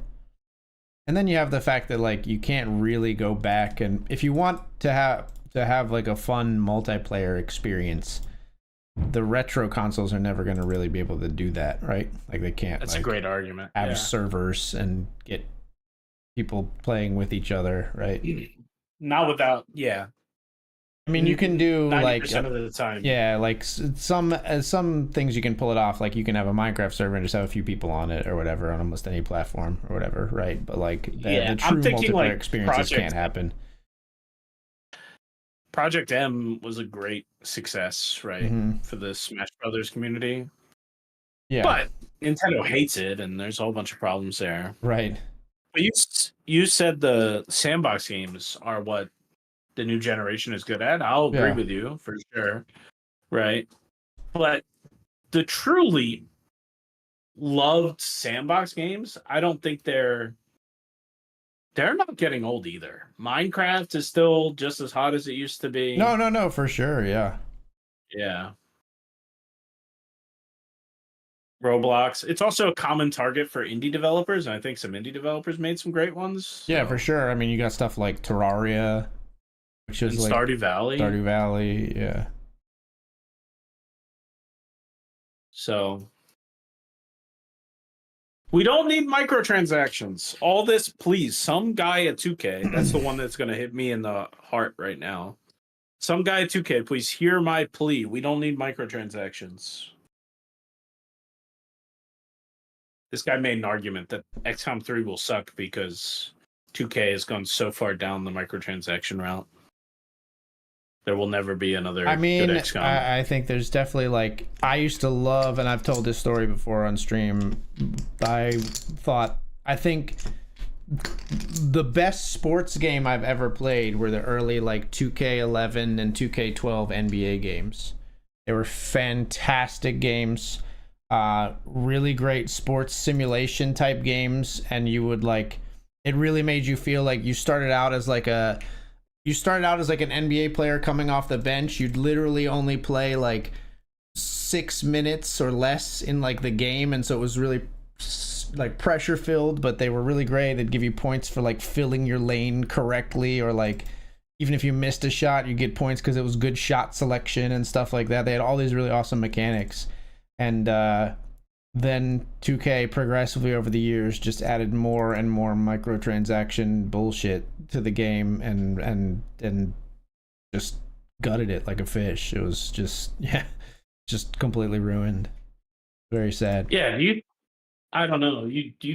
And it's such a the sports ones are the worst because they have these crazy fees. Nobody can compete, right? Right. Because you need these ridiculously ridiculous licenses to get the pro players, and without the pro players you can't compete. So there's not going to be a cool newcomer in the space that just owns it, you know? Right. So that stinks. Yeah, unless you boycott 2K. I don't think that's happening. Yeah, it's to me it's the biggest like disappointment, because like I really did like, I absolutely love those games, and I think they're just an absolute like shadow of their former selves. Do you think you can't that? Yeah, sorry, go ahead. No, you're good. Continue your thought. No. I was just gonna express more frustration. Like, you just can't like exist in those games or like do well without like running into the microtransaction stuff, and it's like gates you out of like progress and features and stuff. It's just awful. And some of it's like microtransactions in like a single player experience too. It's so frustrating. Yeah. It's absolutely crazy. It's crazy. Do you think it's going to get so bad that people just aren't going to play sports games anymore? Like, I mean, I don't know if other people are doing it, but that's how that used to be my sports game, was like that, and I liked like the creative player and like Madden. But Madden didn't do it well, and all I ever wanted was a game where I could like create like a player, an athlete, and like build them up and like experience that journey like vicariously through a video game, and nobody had ever done it well. 2K nailed it, and then they ruined it. It's like I am basically ruined on sports games. I don't want to play them anymore. They ruined it so bad for me. Like, that was what I want. That was like my dream for a sports game, and they made it, and then they unmade it. That's the worst. Like, I'm just curious if it'll die. Like, I don't know if it'll die for everybody, but it died for me basically with 2K, like 2K12, 2K13, when they started really adding in the microtransactions. I think I bought NBA 2K14, and I was like, no, this is ridiculous. I'm not doing this anymore. Wow, that's a long time ago too. It's been successful for 11 years. It's a bad thing. Yeah. I rivered a pair of 8s. I had a flush draw this whole hand. And I rivered a pair of 8s, and I'm good. That's awesome. I knew you had the notes of that king queen suited in the Benjamin. This is you? Google? You didn't bet ace king on the turn? You nit. Wait, you won that hand? No, I didn't win that one. I had a king queen suited flush, and I think he didn't pay me off later in a later hand, is what he's talking about. Oh, okay. Okay. I was gonna say, it didn't sound like you won that hand when you were talking about it. I did not win that hand. I had king jack or something, jack 9, king jack 9, something like that on ace jack X.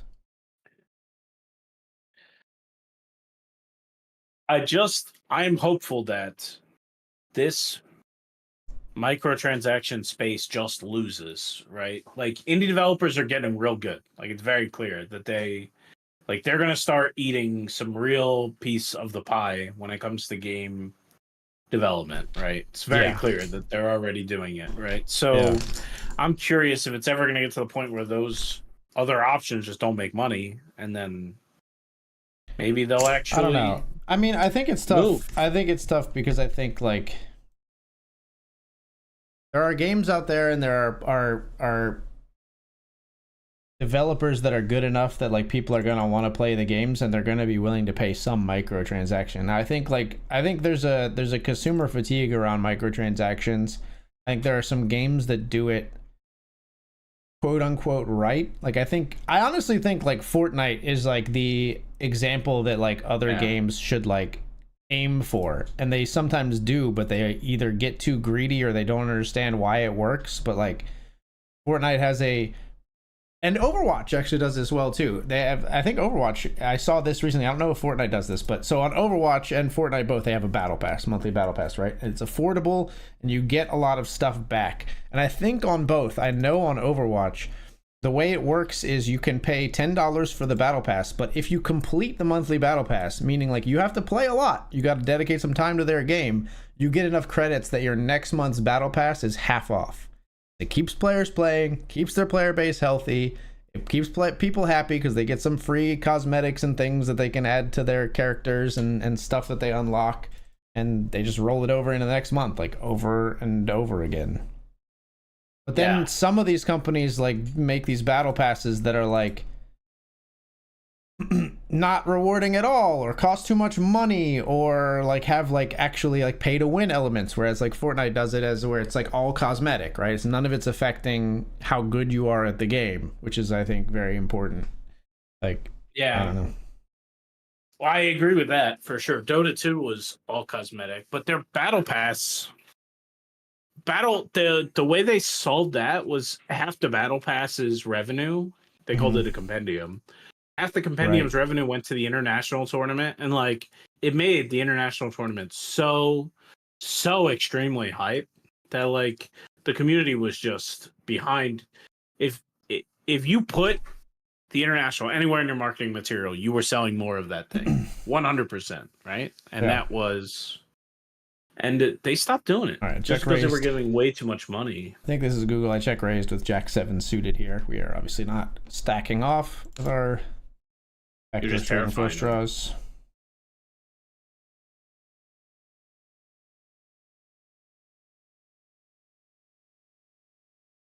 We gotta have some check raises there though, with like the draws and things.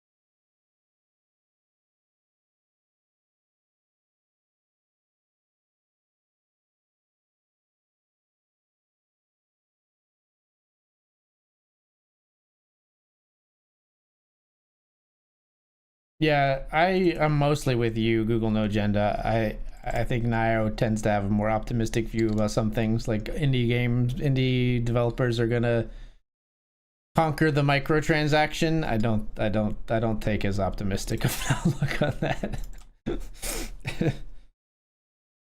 People vote with their wallet, right? And you just don't. If they can, if they have someone else to vote for, but if the people who make the microtransaction game are able to pay all the talented developers to make the shiniest thing that everyone wants to pay, then people will play it anyway. They'll just pay more and play it. Yeah, but you can't. There's too many talented people on the planet. You can't afford to pay them all. You don't have to pay them all. You just have to get the best ones. Those indie developers are so good. I just sent you a message about the. I mean, it just depends what people want to play. An indie developer can't make a AAA sports game like we're talking about, or Marvel Rivals. Yeah, they can't make Marvel Rivals. You know what I mean? Like they can't. So they can't compete in licensed content. I agree with that. Yeah. That's fair. So like he's talking about GTA 6. An indie developer is not making a competitor to GTA 6. Not a real one. Like a spiritual one, sure. But not like a... But the modding community of GTA 5... The modding community of GTA 5 has kept that game going on forever. That's true. Could you imagine if 10 months after GTA 6 is released, GTA 5 has more players on Twitch and has more active players due to the modding community on GTA 5 if they bury GTA 6 in microtransactions? The world would fall over. Rockstar would have to lay off all their people. That would be terrible for them. It would be pretty terrible. And a lot of people think that's why they're not making XCOM 3s, because the modding community for XCOM 2 is so good, and 2K wants to put microtransactions and everything. They're like, they won't compete. Yeah. The best mod for XCOM 2 got an update on March 1st, 2025. Long War of the Chosen. That mod is ginormous. It got an update this month. It's crazy. The game's 9 years old. They're making it brand new. It's awesome. It's only fair you know who I am since I know who you are. I appreciate that. I wish everybody had that opinion that played against AG. Be nice, but we can hang. I don't know if I can hang tonight. I'm getting kind of smoked tonight. But...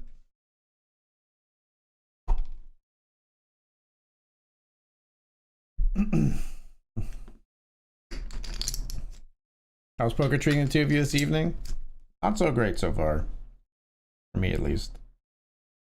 I always got a nice stack in the 50, from what I see. Yeah, 2 of 12 there. Middle of the road in the Benjamin. Basically still just starting stack.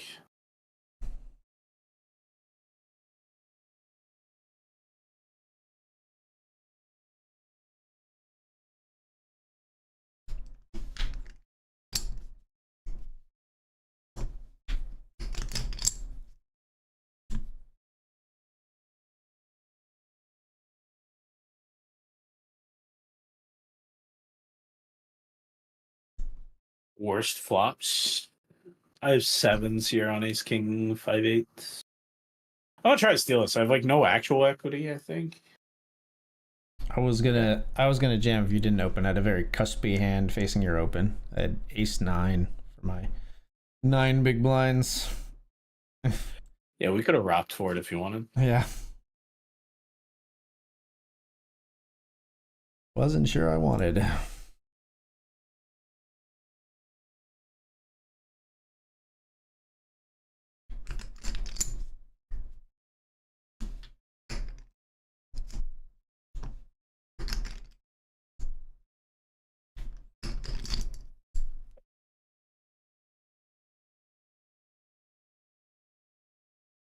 A couple of friends of mine are like taking off of work for March Madness. I know a lot of people do that. Yeah. Do you remember the days when you were in like school and there was always somebody was obsessed with like passing out brackets or something? Yeah, or like there was always a sporting event. There was a couple sporting events that were extremely hot when I was in school, like to the point that teachers would play them, like the World Cup. Oh, you know, the historic World Cup that happened in our formative years. I don't know if you might have been in college, but I was in high school. And like, I don't know, like people did stuff in my class, like my stat class would do March Madness things, but it's crazy to me that there are very few things that actually do this, but there's a few things that transcend, like that break up the normal working schedule. Like adults taking off to watch a couple of basketball games, crazy to me. The Olympics is like that. It's wild. But it's awesome. I mean, I wanted to go. If I wasn't watching this puppy, I probably would have went with them. Right. Yeah, Olympics and the World Cup. I get into those for sure. I love the Olympics.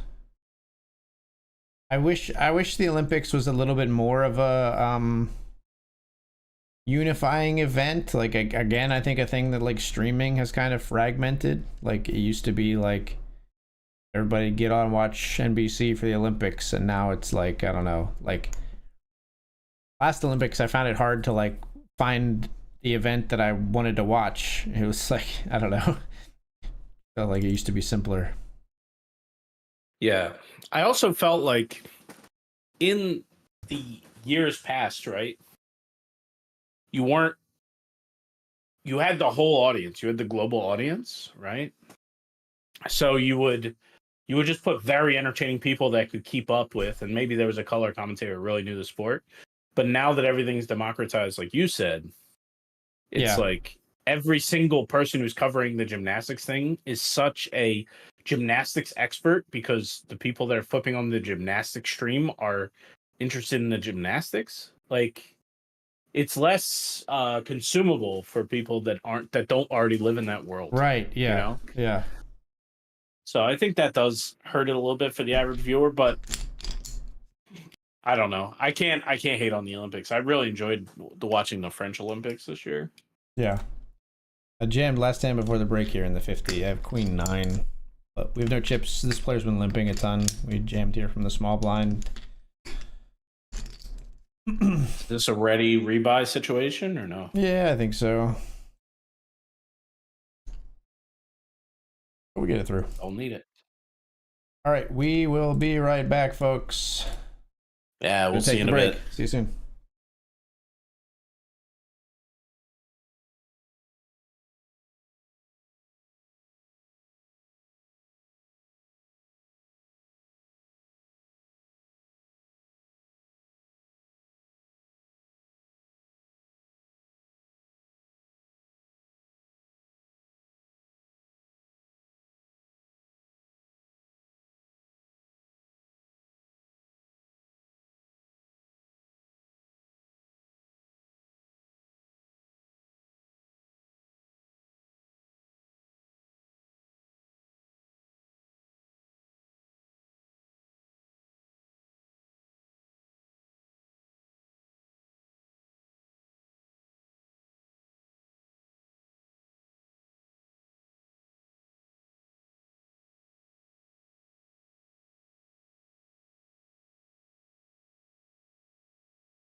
All right, everyone, we're back once more here.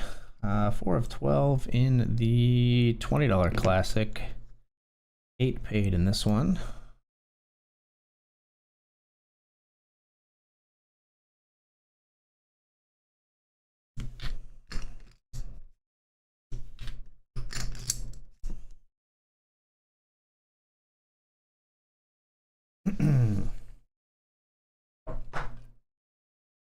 Nair Accidental Grenade, do you think the Super Bowl should be considered a national holiday? No. No, I don't really think a sporting event should ever be considered a national holiday. Seems a little silly to me. I would sooner make the opening day of the Olympics a national holiday. Election day is my first choice for what should be a national holiday that is not a national holiday. Everyone should be able to vote and have off on election day. I call. I've got ace queen here. Good luck. Versus king queen. Nice. Good. Hold up. Wait a minute. Coming back, baby.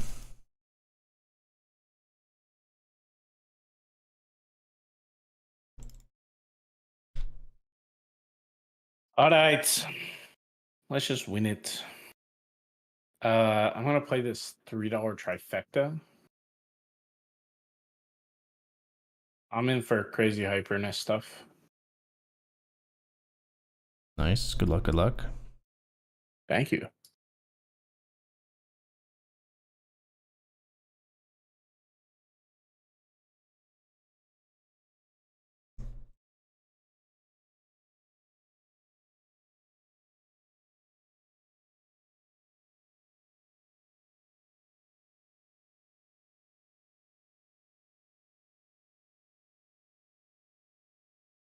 Okay. Now I've got aces in the Benjamin. Good luck.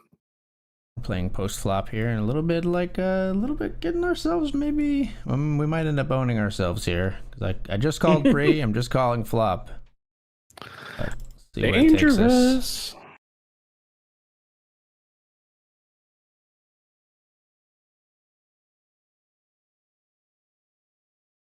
I'm ready to put the rest in. What do you think, Leandro?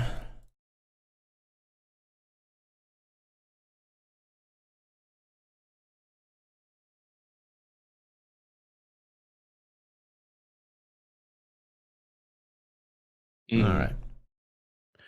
Better than some alternatives. Better than some alternatives for sure.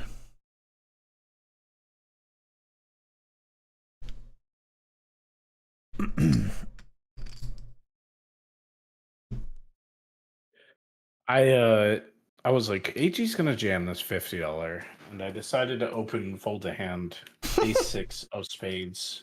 He's trying to get live reads on me, chat. I had a feeling that was not correct. I don't think he played it, but I was like, he's gonna jam. I don't want to play for 18 big, so I'll fold pre. Ace-6 under the gun is not a mandatory open anyway, but sure, I think I normally would. You didn't mess me up. All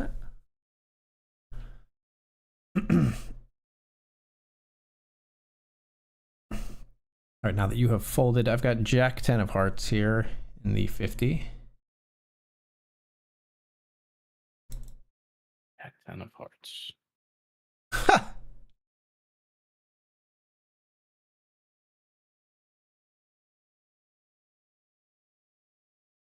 Disgusting behavior. Disgusting behavior from our opponent. Jamming. I think based on my hand would have made you more likely to fold, I think. Knowing what you had would have made you more likely to fold? Yeah. Yeah, I had 7-9 of spades, so oh yeah. Two less combos spades. Of just random flush draws firing in there. Right.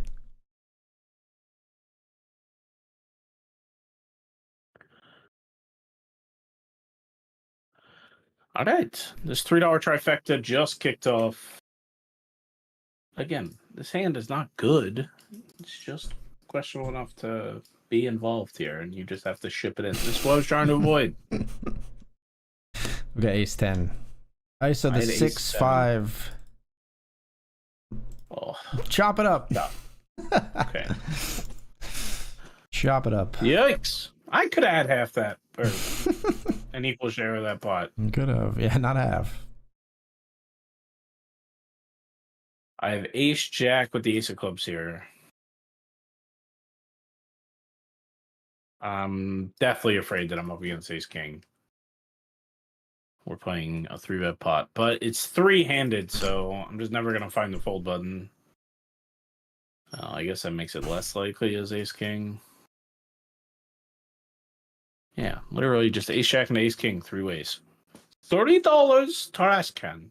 $3 right in the garbage. We'll rebuy that one. Good luck. Good You luck, got me. Bullet too. Thank you. What's it called? The trifecta hyper. I don't think I've played that one yet. Yeah. You're on my left in the 20. Uh-huh. Oh, you're still in the 20. Forgot about I that. am 7 of 10 with 8 paid at the moment. Nice. Well, not nice yet. Let's not get carried away. I said there's 8 paid. It's tough to be top 10 in a tournament, man. Fair enough. Sometimes you got to feel good about just losing money slower. It's not any slower, though. I mean, I guess it's slower than firing multiple bullets. But that's quite a goalpost shift. You lost the money over 4 hours in a tournament rather than 40 minutes. I'm gonna jam. It's a weird one. Jam an 8-7 suited here. Ship it. Ship it. Of course. Did you say ship it when that actually happened? I said ship it because I was jamming, not because I won it.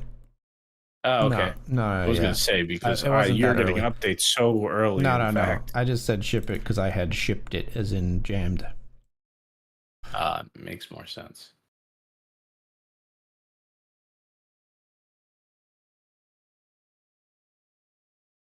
But that's a little confusing. The less common, like I shipped it in rather than I shipped the pot, as in I won it. That's the more common parlance, I guess. I was thinking the other day. I've talked about it before. Oh, sorry, you got a spot? I was just gonna say this is the night of terrible turn cards. I didn't like that queen of clubs. I rivered 2 pair though, so I'm betting for value. I'm getting it. I did win. I was thinking the other day, and I think maybe even you and I know I've talked about this before on stream. I think you and I have, but like, if you went back and you were designing poker from the ground up, it's incredibly stupid that the words call and fold and all in all are phonetically so damn similar. Like, they're really, like, if I were to make a patch to poker, like live poker, it probably would be making those 3 words like distinct phonemes, like so that you couldn't hear call and fold and think one at all sounded like the other. It's like ridiculous. It's led to so much. I've seen it lead to so much confusion in live poker. Wow, that's interesting. No, I've never in my life thought about that. So it's kind of wild. I don't think we ever talked about it. I didn't even think they sounded that similar. You don't think call and fold sound that similar? Like, they're not exactly the same. When you say it like and that, when you say all in, or like all in, or like I'm calling, or something like that, or like, yeah, I'll call him, or you know what I mean? Like, there's so much opportunity for confusion. Call and all are literally the same letters. Yeah, exactly. They're just literally the same. They literally rhyme. Yeah. I'm going to mishear so much more often now because you brought this conversation to me. You're like, this never happened. I never thought it was a next live tournament. Niall's gonna call off like 100 big blind pot because he thought the guy said all in. Or yeah. No, it's terrifying. Or like muck his winning hand because he thought the guy said all in. I have a straight. Yeah.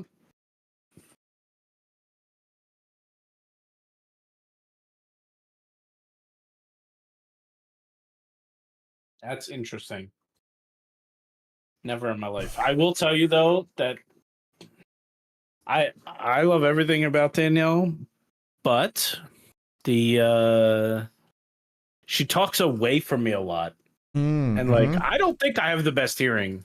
I think I need to go get my ears checked. Dude, but this is a bad. common, I've seen like TikToks, this is a common like wife thing, like husband wife thing.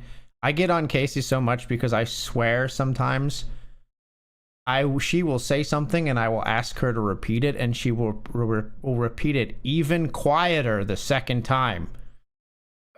And I'm like, And if, like, please don't make me ask again, because I feel stupid and I don't think I'm being stupid. And I never get a third time. Like she'll I'm just say, with "Oh Jax. my gosh, We're flipping with Ace Queen. Forget it." Oh my That was god, sweaty. the Okay. flop of a million outs. Okay. Shabadaba. No, so it's actually, it happened all the time when I was a server, where like, especially this, it's even worse when, like, at least with my wife, I can communicate, we can joke about it, and like I can like I literally ask her, like, please, like, we mean a lot to each other, just try to enunciate more clearly, or like look in my direction when you talk so that the volume is, like, Casey does that too. What happened? River to straight on you? No, I had the Queen of Clubs, and there was 3 clubs out there, and I'm like, I think I can get him to hero fold. And then I tried to make somebody fold a ridiculously good hand in a 3-person tournament, and then I remember that life is not like that. Sure. He did have a straight, and I was targeting a straight, and somebody should have said, like, Mark, that's not gonna work.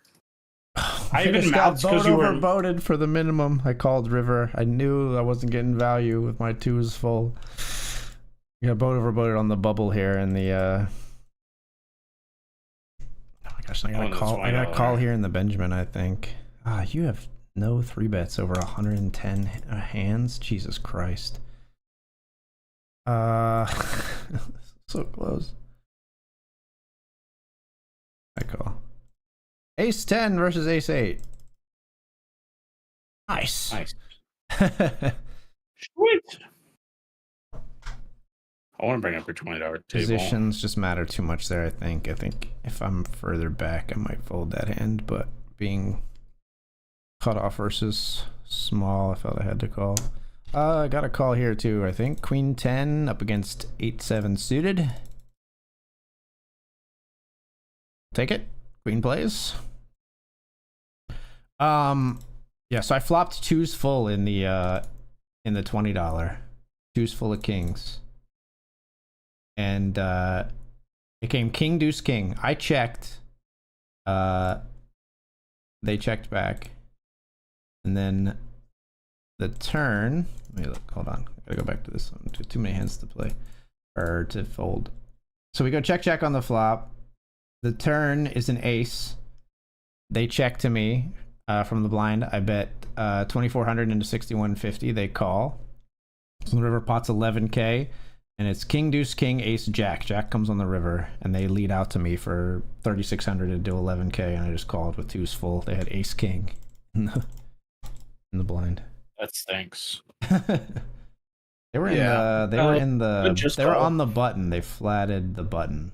Sorry, they were not in the blind. They flatted. Yeah, I managed to lose the minimum. Ooh, that could have been much worse. So what was the pre-flop action? I raised pre, they flatted pre with ace king. Yeah, that's weird. Yeah. That's what I thought. I thought more likely they were going to have king jack when they bet river. Oh wait, how did they led into me, didn't they? They were on the button. No, they were big blind. I'm sorry. I looked at the wrong thing. Yes, because they led into me on river, on the jack river. Okay. And I was just thinking, if I raise here, I think it's maybe a good value out of a king, but I just thought they had a full house, basically. And they did. Yeah, good just call. I like it.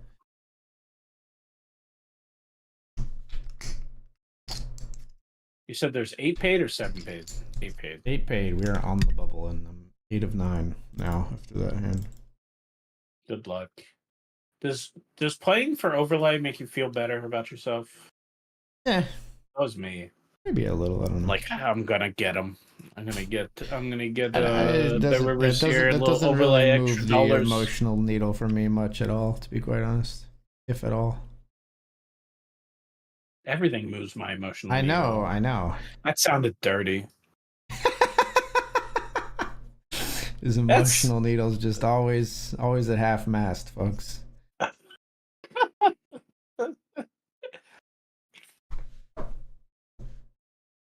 so I'm weird. all in.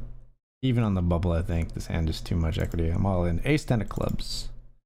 Limp from button.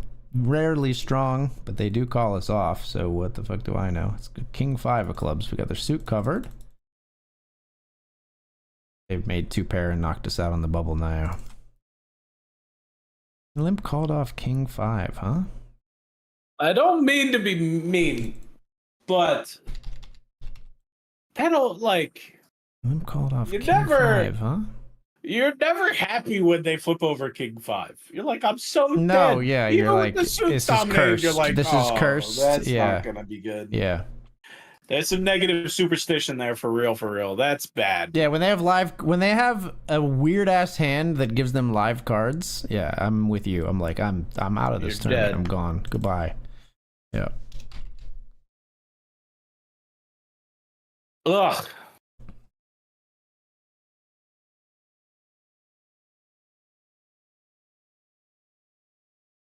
Painful bubble. Congrats to Google No Agenda on the cash. Hope you take it down, brother. Good luck, man.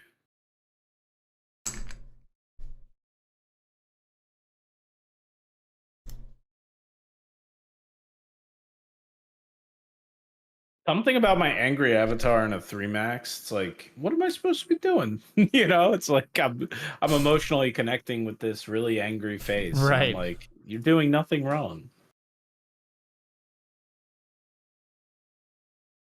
Well, our opponent has 5 big blinds. There's 5 big blinds in the middle, and I flopped the second out flush. And that 8 pairs me.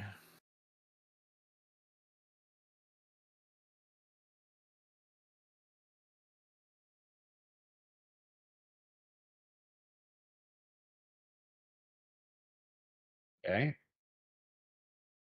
Got him.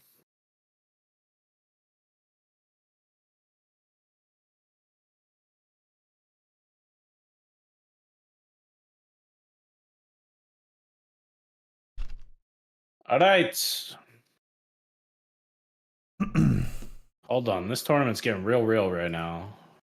1 of 7 with 4 people paid. Excuse me? Let's just win it. This is probably too greedy. The Benji.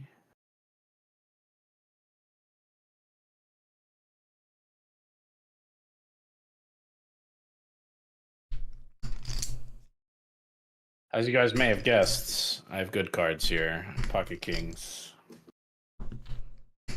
And the exact same situation as AG said earlier when he had aces. Like, we be talking ourselves out of a tournament here by just flatting here, going through ways. But I'm in position. So doing it in position always makes me feel better. King of spades there, did I see?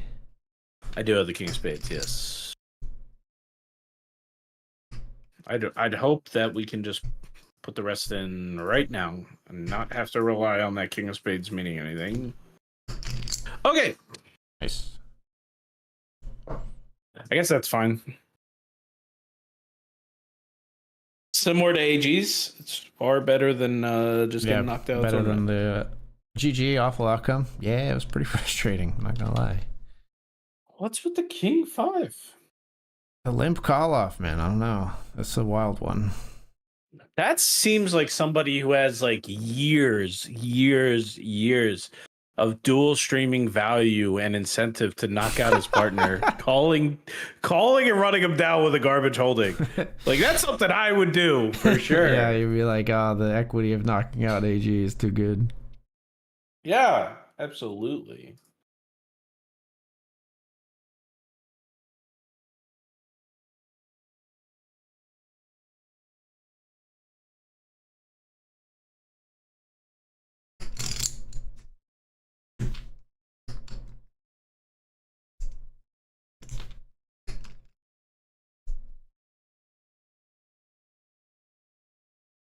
Mm.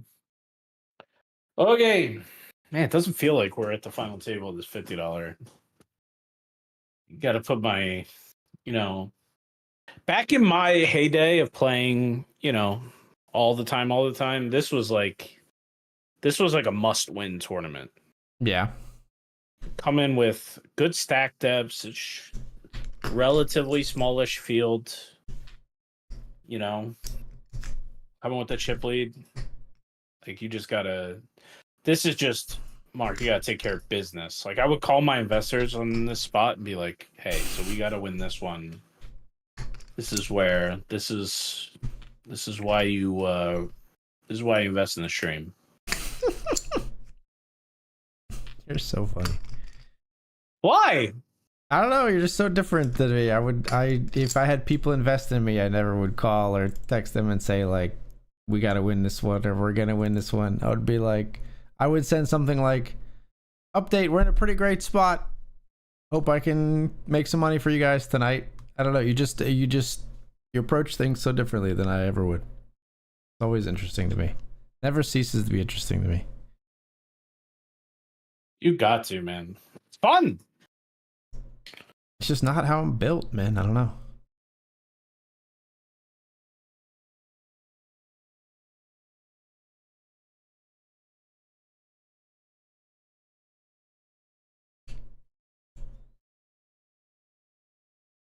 Got pocket kings here in the Benjamin versus ace 10. Blind versus blind. Good luck. I lost your table. I lost. They turned an ace. They doubled for me.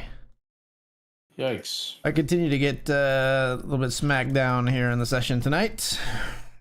Down to 15-17 in the Benjamin.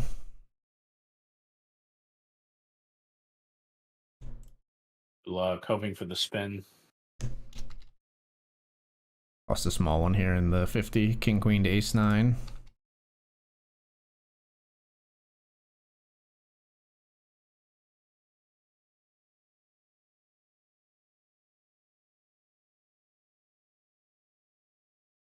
I just resat down and jammed 115 big blinds in this $3 trifecta. Whoop! That's a lot of chips. Open the 4s and the 50, get it through.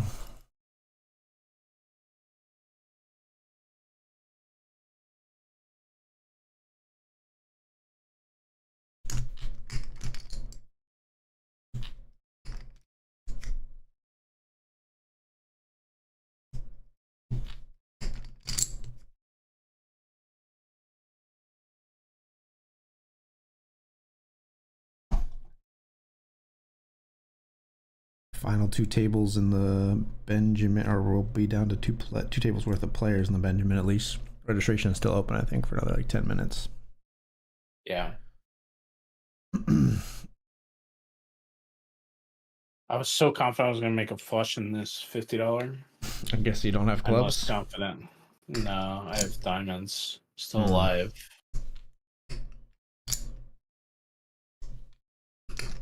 Oh, that's a good card. I did not expect that to be a good card. You got ace 2 of diamonds. I have ace 2 of diamonds, yeah.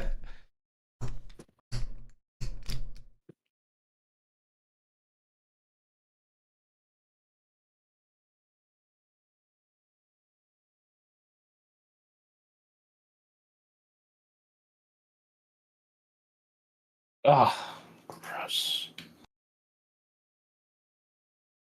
It's their jamming turn. Yeah. That would be a play to win move. What they have? Not a play to cash move. Ace 10. I don't know if you got a call from a turn jam face 10 or not. Yeah. Depends a little bit. Player dependent for sure. Yeah.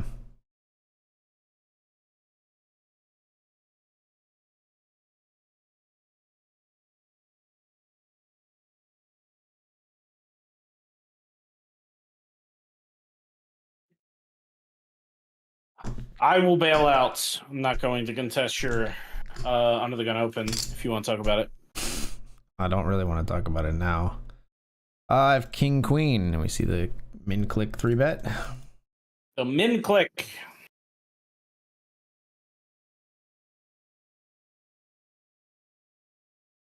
We'll fold on 778. A little bit too disconnected from my king and queen.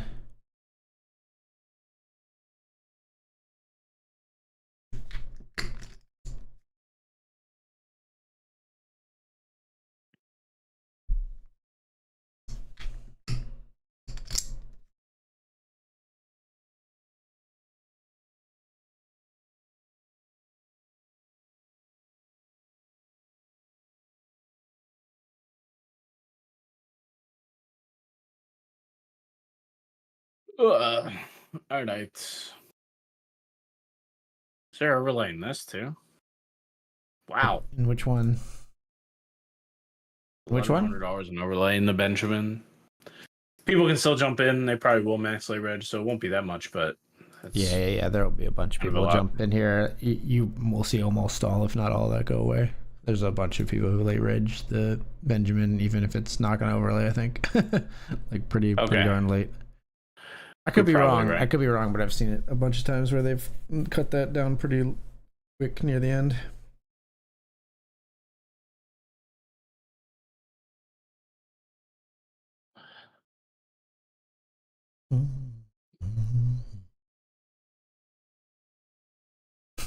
I love it. This player bets 1 out of 1.97.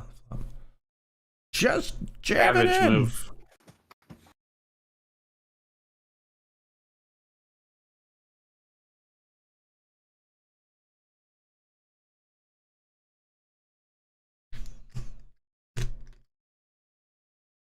That's been nuts, man. Makes me want to just call off any ace there. Okay, it wouldn't have been correct. I would have got there, though. Give me my cards back! You have a couple of hearts? I had ace 4 hearts, yeah. Ace king gonna knock out 2 players here. That's a big pot in the $50 classic. Woo! Now that's kind of a big deal. Bubble. I'm no longer in first because of that pot. Well, there's the haves and the have-nots. The bad news is I'm in the have-nots. The good news is I have the most big blinds of the have-nots. Maybe not anymore. Not anymore. For this Wait, the good news is not that I'm part of the haves? No, that feels like from my perspective. Once we both make the money, sure, maybe. Let me get through the bubble here first, brother. You don't really have to worry about it too much at the present moment.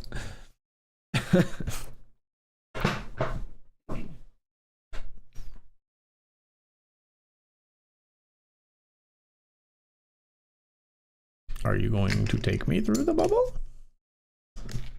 We don't want action here. Okay. Fair enough. We just wanted to bail. Oh. Okay, I'm sorry. This is not good news. Sorry. It's okay. King Jack. It's okay. Yeah. I just felt like 10 high boards favor the non-aggressor so much that fair. That I'm like, maybe he'll just quit. Doesn't want to get short, but I'm only getting ace king and ace queen to fold. I'm not getting, pocket 7s, 9s. Right. Jacks, any of the overpairs, of course not. So, which maybe that's a really high part of his range when he's choosing to raise and not jam. Why do you jam? I thought I could jam here. I have queen 9 in this Benjamin without clubs. Sucks 2 overs and a gut shot, but I don't think we stack off with it. Oh, this whole time I thought you were tanking in the 50. No. I was in the Benjamin. My hand in the Benjamin. A flatted queen 9 suited. Blind versus blind. They raised. I called, and then flop came 7-6-5. No hearts. They just shipped it into me.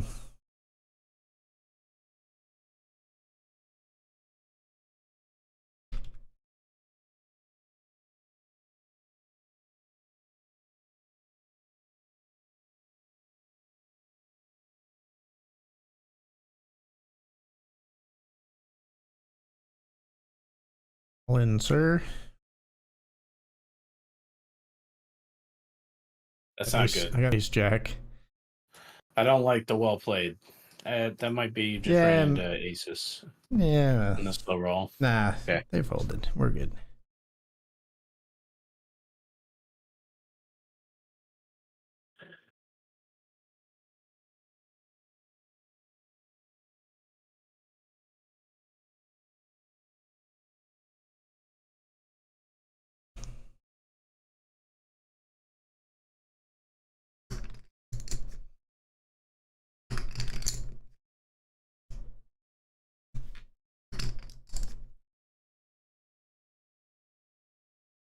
Mm.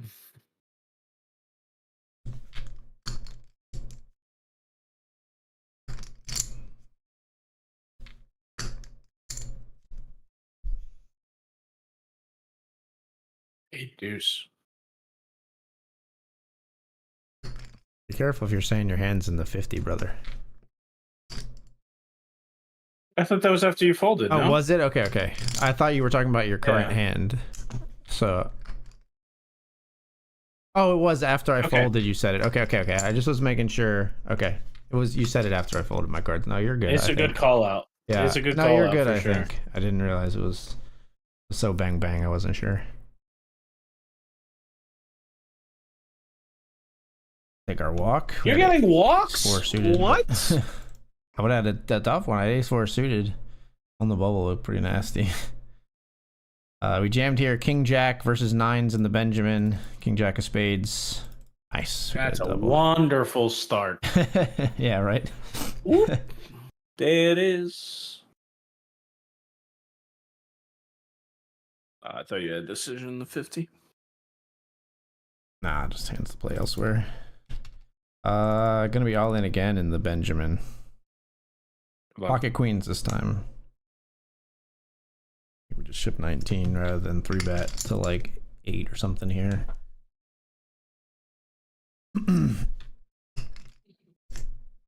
Get through.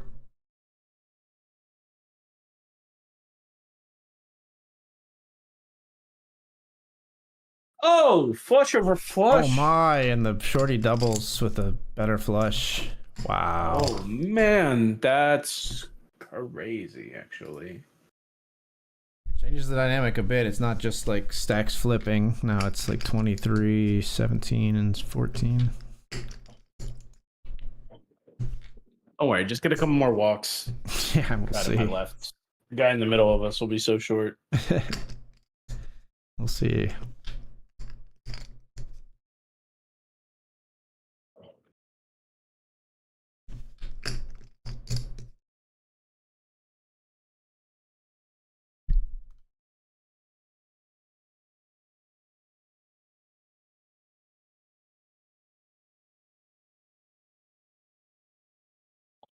Not it.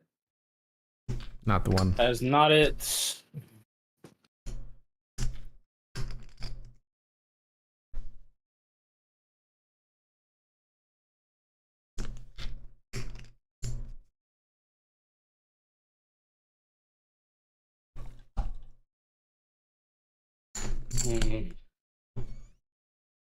Heads up in the 20. Nice. Good luck, man.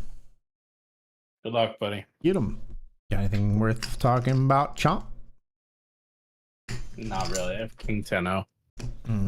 We don't even have to call the open, but I had it in my brain that I was going to jam on Hunter, and then this Noah guy opened, and it's breaking my flow. I didn't really reevaluate. I'm like, I'm going to play this pot because we're going to win it.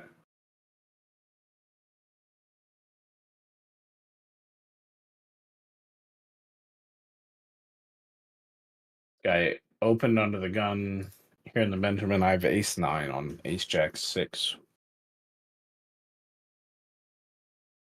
Little dangerous. Can't fold now.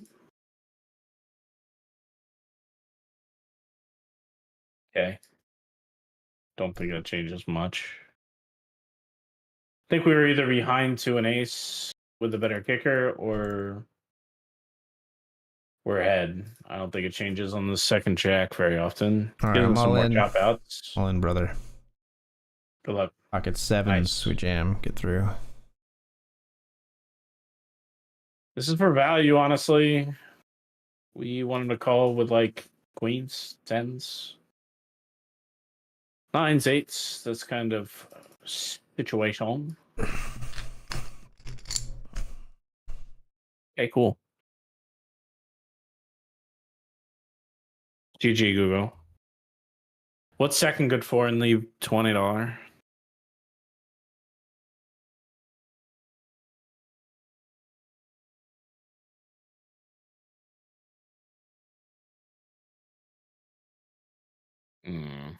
I had pocket sevens again. They just got me in the cage. Can't do anything from an ICM standpoint here, I don't think. With you. I mean, could have maybe tried to see bet versus small line, but I think they have a lot of stuff that's going to interact with King 10x, and obviously not a lot of great turn cards for sevens. Glad you didn't open this pot. That was you, flush over flush. You got flushed. Oh, you're the one on my left. Interesting.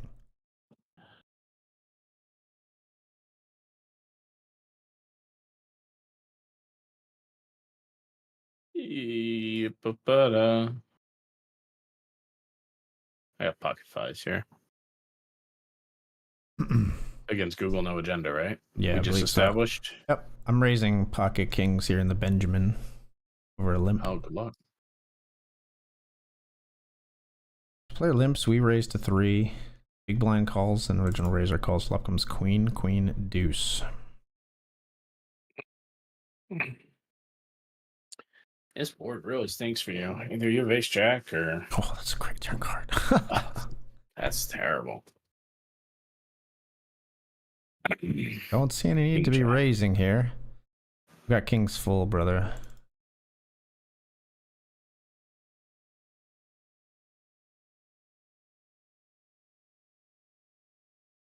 I'm part of the danger zone. We only zone get value if they have a queen, right? Like we only get anything if they have a queen here, so all of it.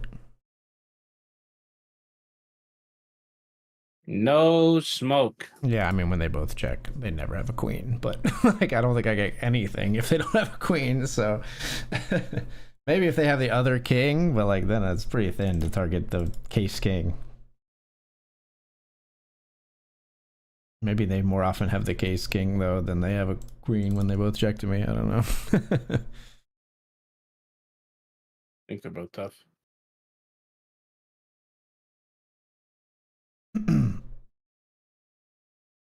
Ace queen here. We're gonna have to call off. Do believe ace queen versus jack 10 in the Benjamin. Hate this jam. 10 or 9. They had a jack. Old. Deuce. Yes. Let's go, brother. Thank you. Oh, they're pretty shady. Just lost the annoying one in the Benjamin. Ace queen to jack 10. Would have given us 40 bigs instead we have 21. Yeah, I basically won that hand over here. Chipping ace 10 here. Good luck. All right, so Naigo and I have locked up $119. There's 547 up top, but we're both in the money. So is Google No Agenda? It was Google, yeah. We just don't know the other player across the table from me, next to you, on your right side. That name is like Darkrai, like the Pokemon. Sure. I don't know Pokemon really, man. Sorry. Even people that know Pokemon. That's not a from Pokemon. Our age bracket. That's not a Pokemon that everyone knows. Don't give me that one. Come on. Like Eevee, Squirtle, Pikachu, Charizard. No, I was gonna go the other way, Darkrai or whatever. Oh. I was gonna say that like not. Oh, even those people don't know. Okay, gotcha. Yeah, even people that know the original 150 or maybe even the first 250, first 2 generations don't know Darkrai. It's pretty old. Like it's a pretty newer game. I'm gonna be calling off a player's jam here. I got Jack's brother versus Ace King in the Benjamin. Flush over flushed us.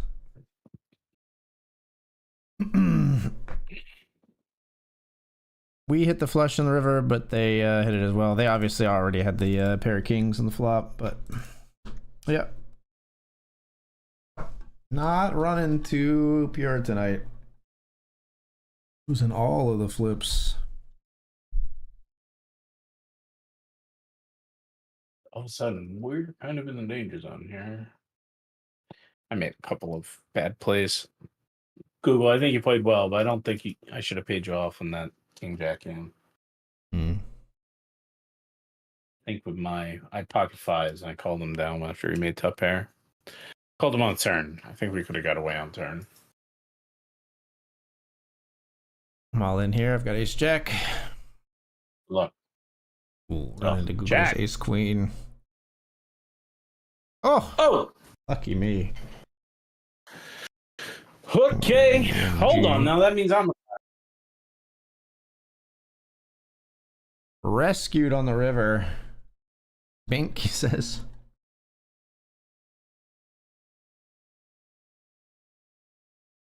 Get him.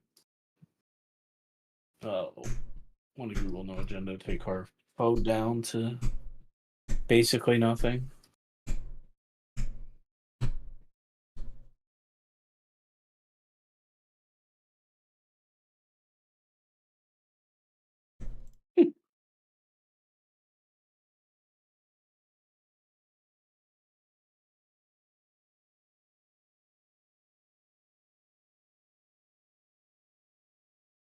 Come on, baby. Could really use some help.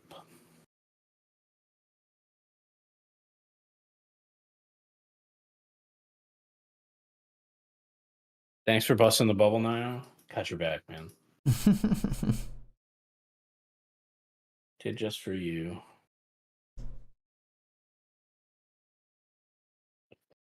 I folded one of those 9s. How'd you do that? You folded trips? What a fish. Valuable 9s, I know.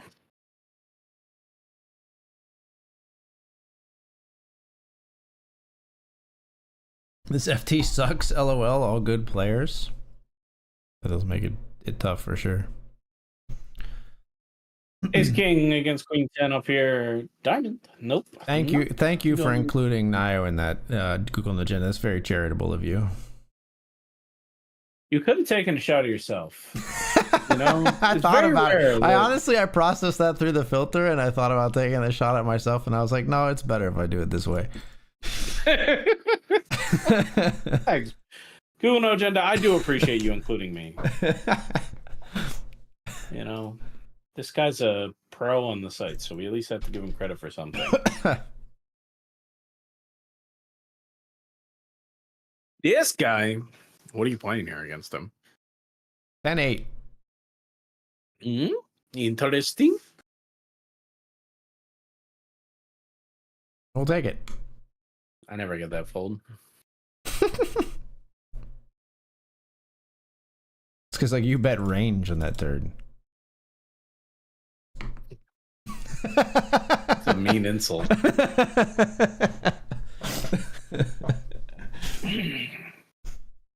Oh, it's so close. Google no did that.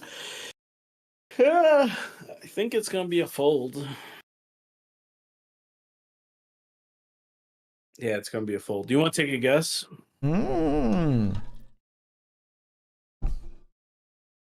Ace 7.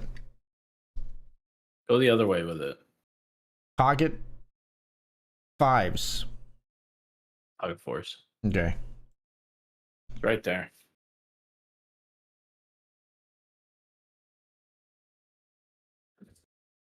You know I'm less likely to fold pocket pairs too. All in here in the Benjamin again, brother. Good luck. Pocket jacks again. We lost Jack's Ace King moments ago. I've had that hand a lot. Pocket jacks. I've had jacks a lot. Yeah, I've had jacks a bit tonight for sure.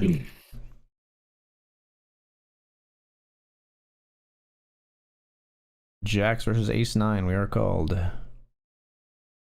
We've got the better spade this time, but we don't need it. Jacks just hold. We'll take that. It's very nice.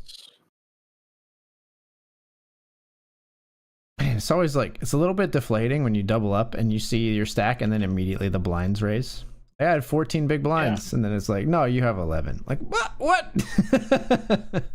But I wanted 14. I'm all in everywhere. I'll show you the Benjamin. That's a bigger one. It's not a good hand, but it's the button. Oh, we get regemmed. Oh, man. We got a 6. Boy. He's 6. 6 ball. Yeah. No Benjamin Hope. GG, Benjamin. I hope not to follow you shortly, but I'm pretty short 16-19 here myself. Good luck, man.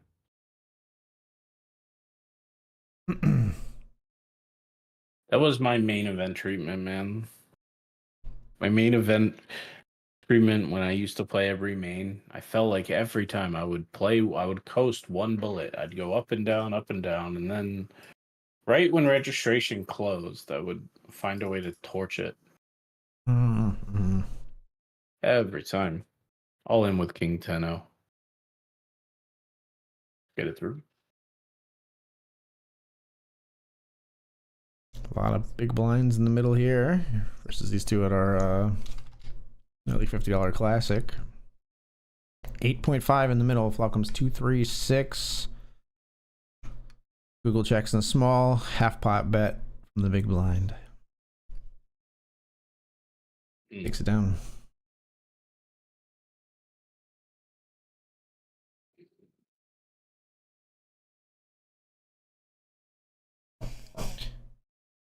Google's all it gets through.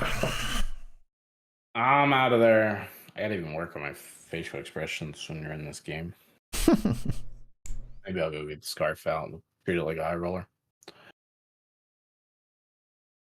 You win.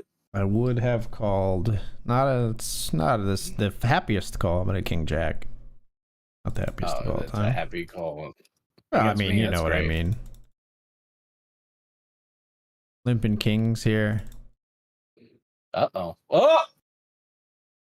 Snippity snap call. GG Google, I'm sorry. That was that's a pretty clear one though. I absolutely, you got to jam the ace jack. Yeah, you would have called it. Didn't matter how you played it out. Yeah. Blind versus blind setup. Nice. Glad I got to walk. Stem the bleeding a little bit.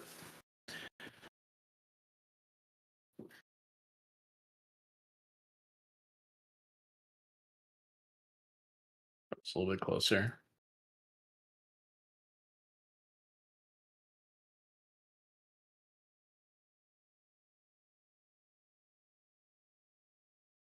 King 10 of clubs.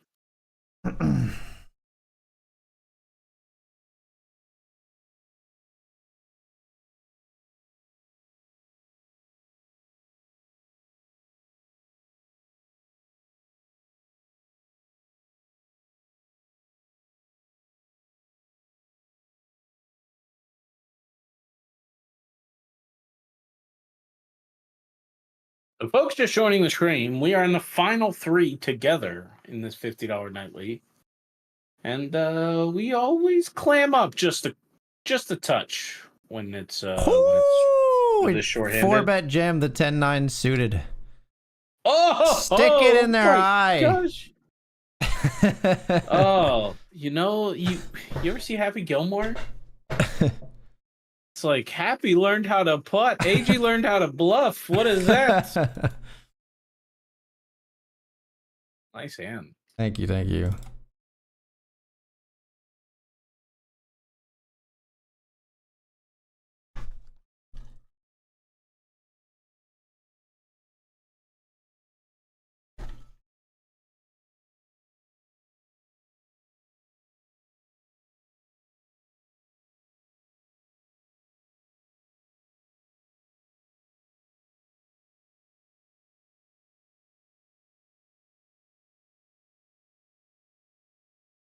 I got 7-5 here.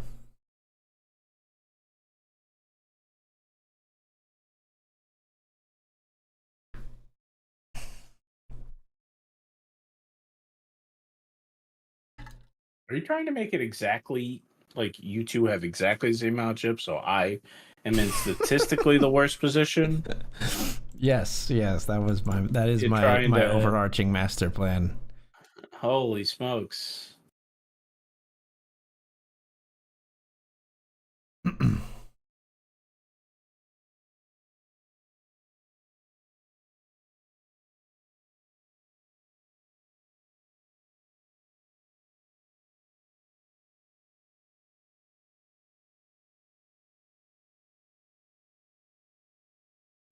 Oh my gosh, ace. I'm a fish. Easy game. Sorry, man.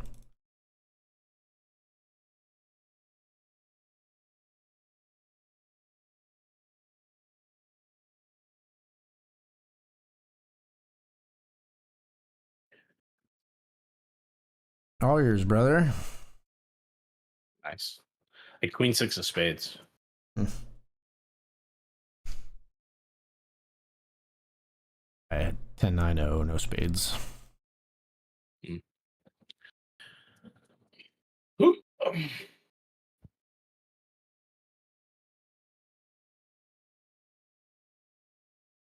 Please don't unplug computer.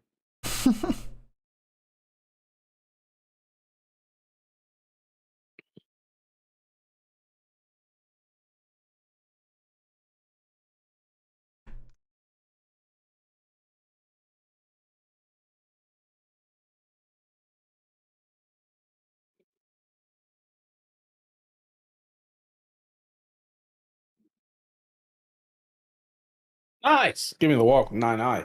Let's go. I had 5 high.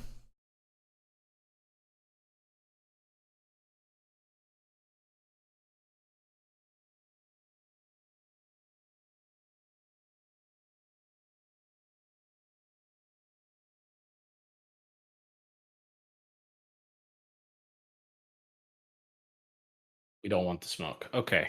I had queen jack hearts. Wasn't bad, but not fist pumping if we get called.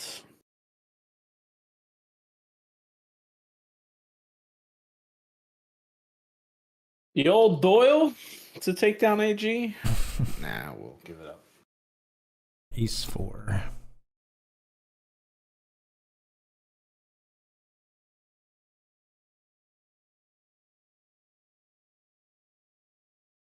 Can it do it? Smoke.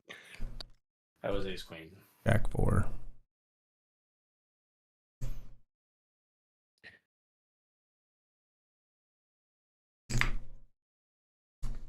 Maybe I don't have to jam every hand now. Almost got enough chips.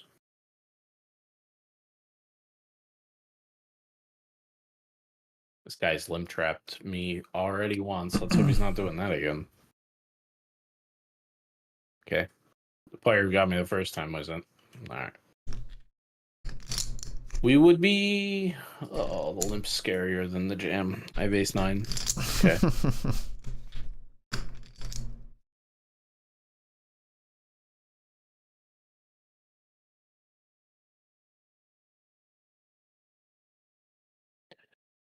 Get him, AG. I keep picking up like literally 3 different big blind hands when he's raised. I've had 9 deuce offsuit. Like I literally have like bottom of range.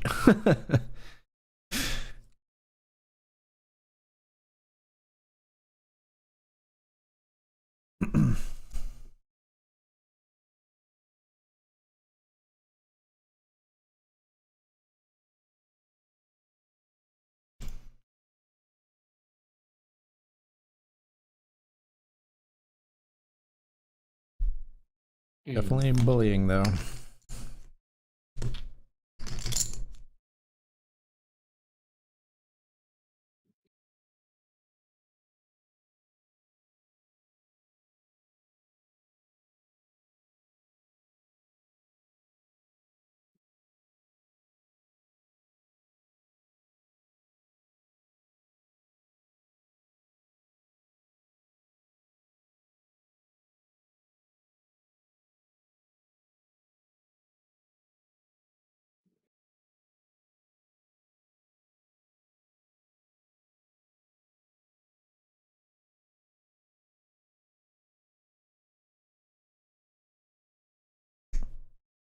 Not 2 pair. No, that wasn't gonna work. 10s and 5s. Yeah, that one wasn't gonna do. All right, folks. Gotta take the break. We'll be back with more $50 classic FT action when we return. Also limping along here myself and the Benjamin. See you soon. See you in a bit.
All right, we're back, everybody.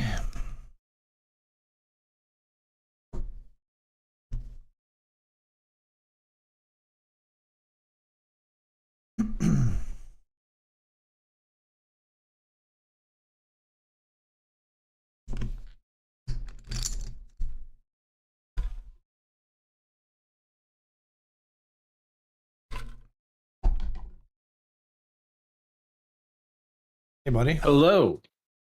What up? Not much. Not calling your jam. I have an ace. It's about all I got.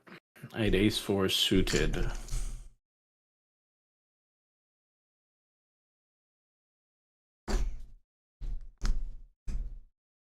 That would have been a sad fold, I think. I had queen 9 suited. Probably not good enough, but it would have made me think about it. Sure. Gosh, could I pick up like defendable hands, please?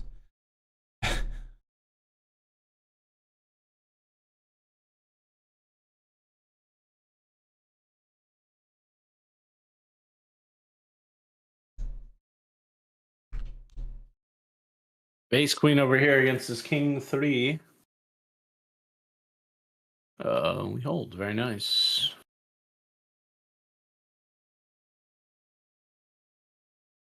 I got a call. King or We'll jack, flip. please. Oh boy. Oh. Jeez. You got me pretty crushed there, brother. Gotta win your flips. All right. It's a fair fight now.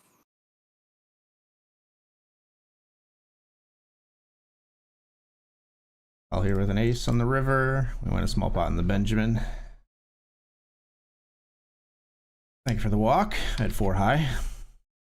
I probably shouldn't have walked you. Like, even without that information, I probably shouldn't have walked you. Yeah.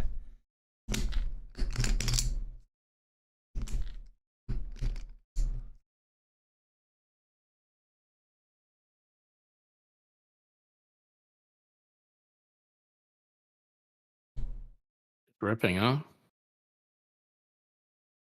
Okay. Ace 7. Would have been dominated.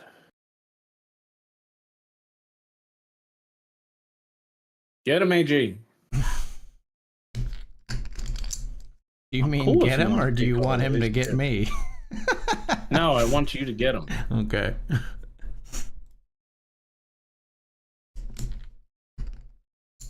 I would love for one of us to double through him. That'd be awesome. Like he has like a 400k and we have 30k each, you know? Right. So we can feasibly come back on him.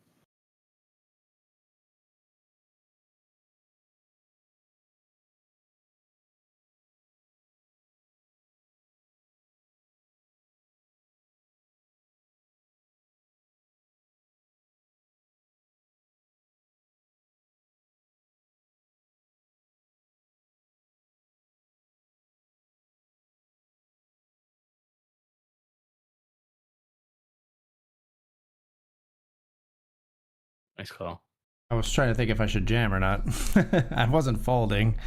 It was but trips. It was just whether I jam for value there.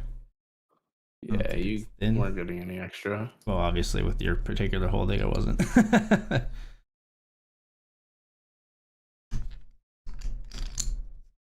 I need king over here. Diamond now? That'll work. Not too worried about the $3 event, though, honestly. Good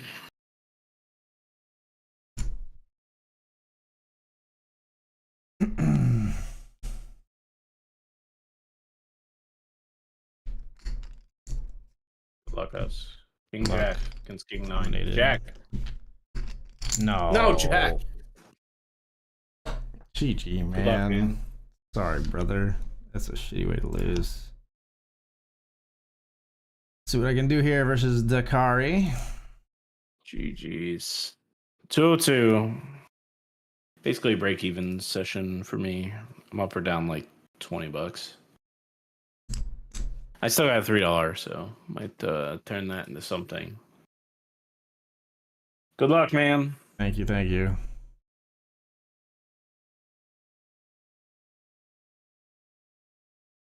Man, I win that. We have a real chance of going 1-2.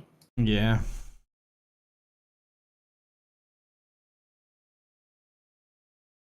Oh my gosh. I run straight into aces. Oh, I got a flush. You made a flush? Oh my Wow. gosh. I had 6-10 of clubs. I shouldn't even have done that. Maybe a little tilt got from pocket the kings previous here. hand.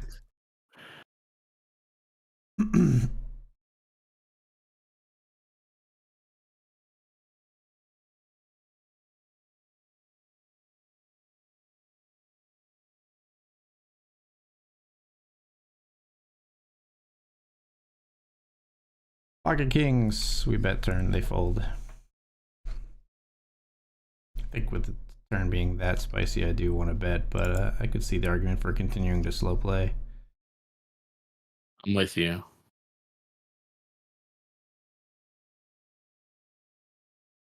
Have pocket sixes this time. Deuce. Deuce of hearts. Okay.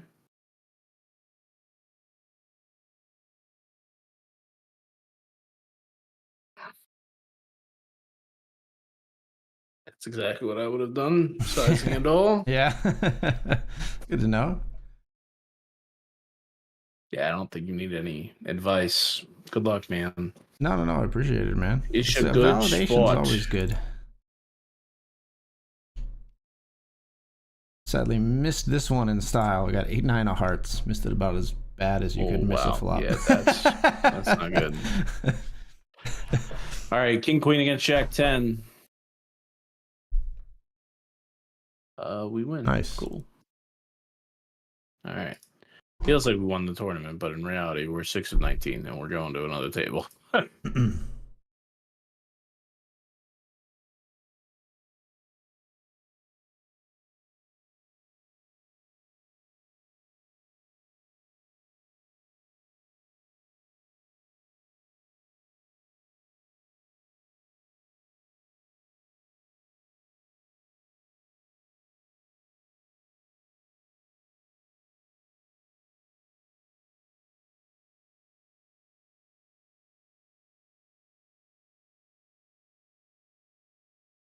I have ace 10. We'll take it. Thank you, river card.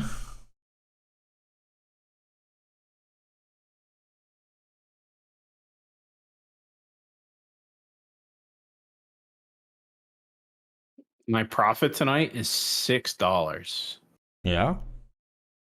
Or wait, my up $6 or down $6? I'm up $6. That's crazy. We'll take it. Profit.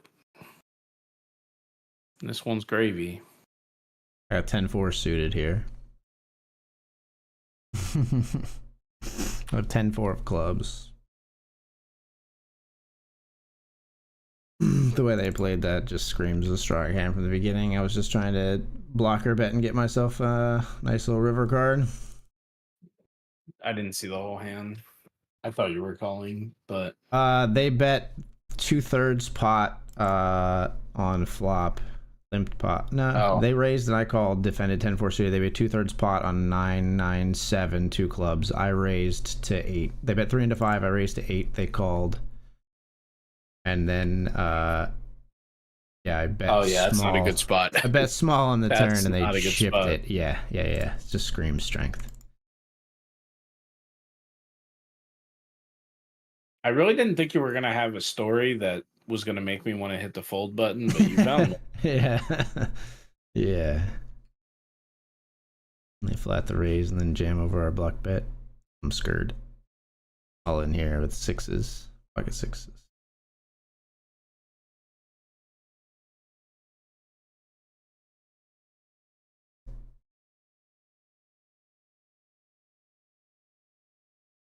Can't stack off. Queen 5.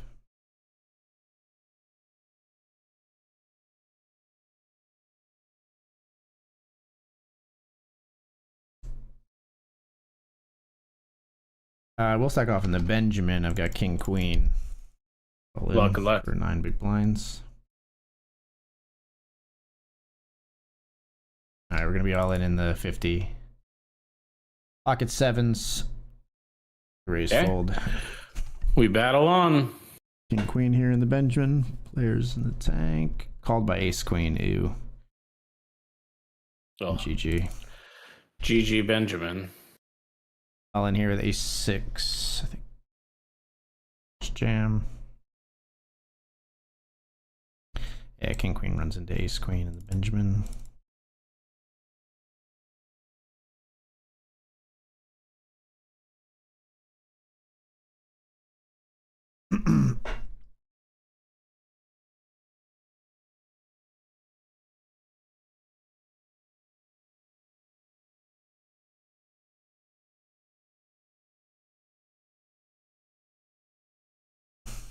We'll take it. 8 deuce of spades. We win that one.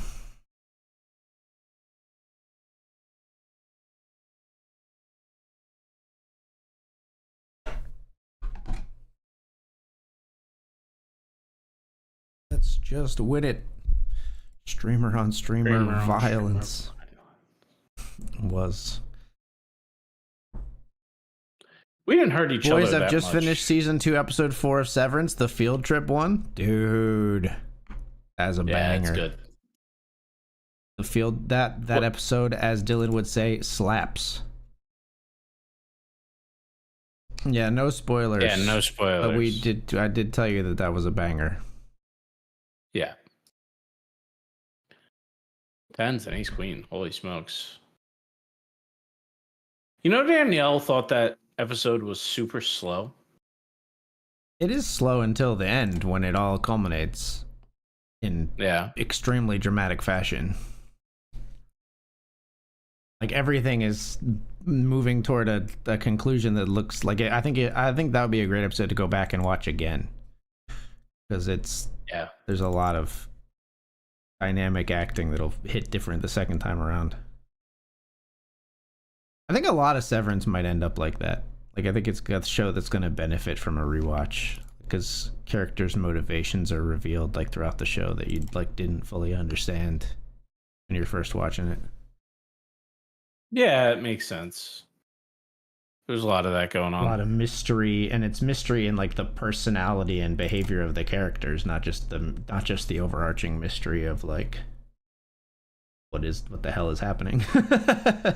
And I will say, more often than not, when they try to surprise me with some nuance about a character, it surprises me. No, yeah, they're very good at the writing for sure.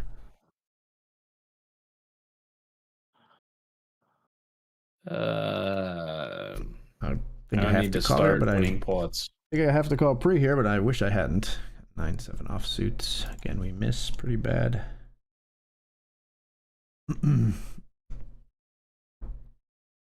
I need you to double up this, Sam. We're gonna try. What do you got? Ace-8 of diamonds. Could have. I was ready to limp rejam if they bet, but they didn't bet. I'll continue checking. We'll call a bet on the 9 river. balls coming. We'll call a bet on the river if they come in with it. Oh, they have a deuce. So rude. They're aggro. I should maybe guess that they have something when they're checking.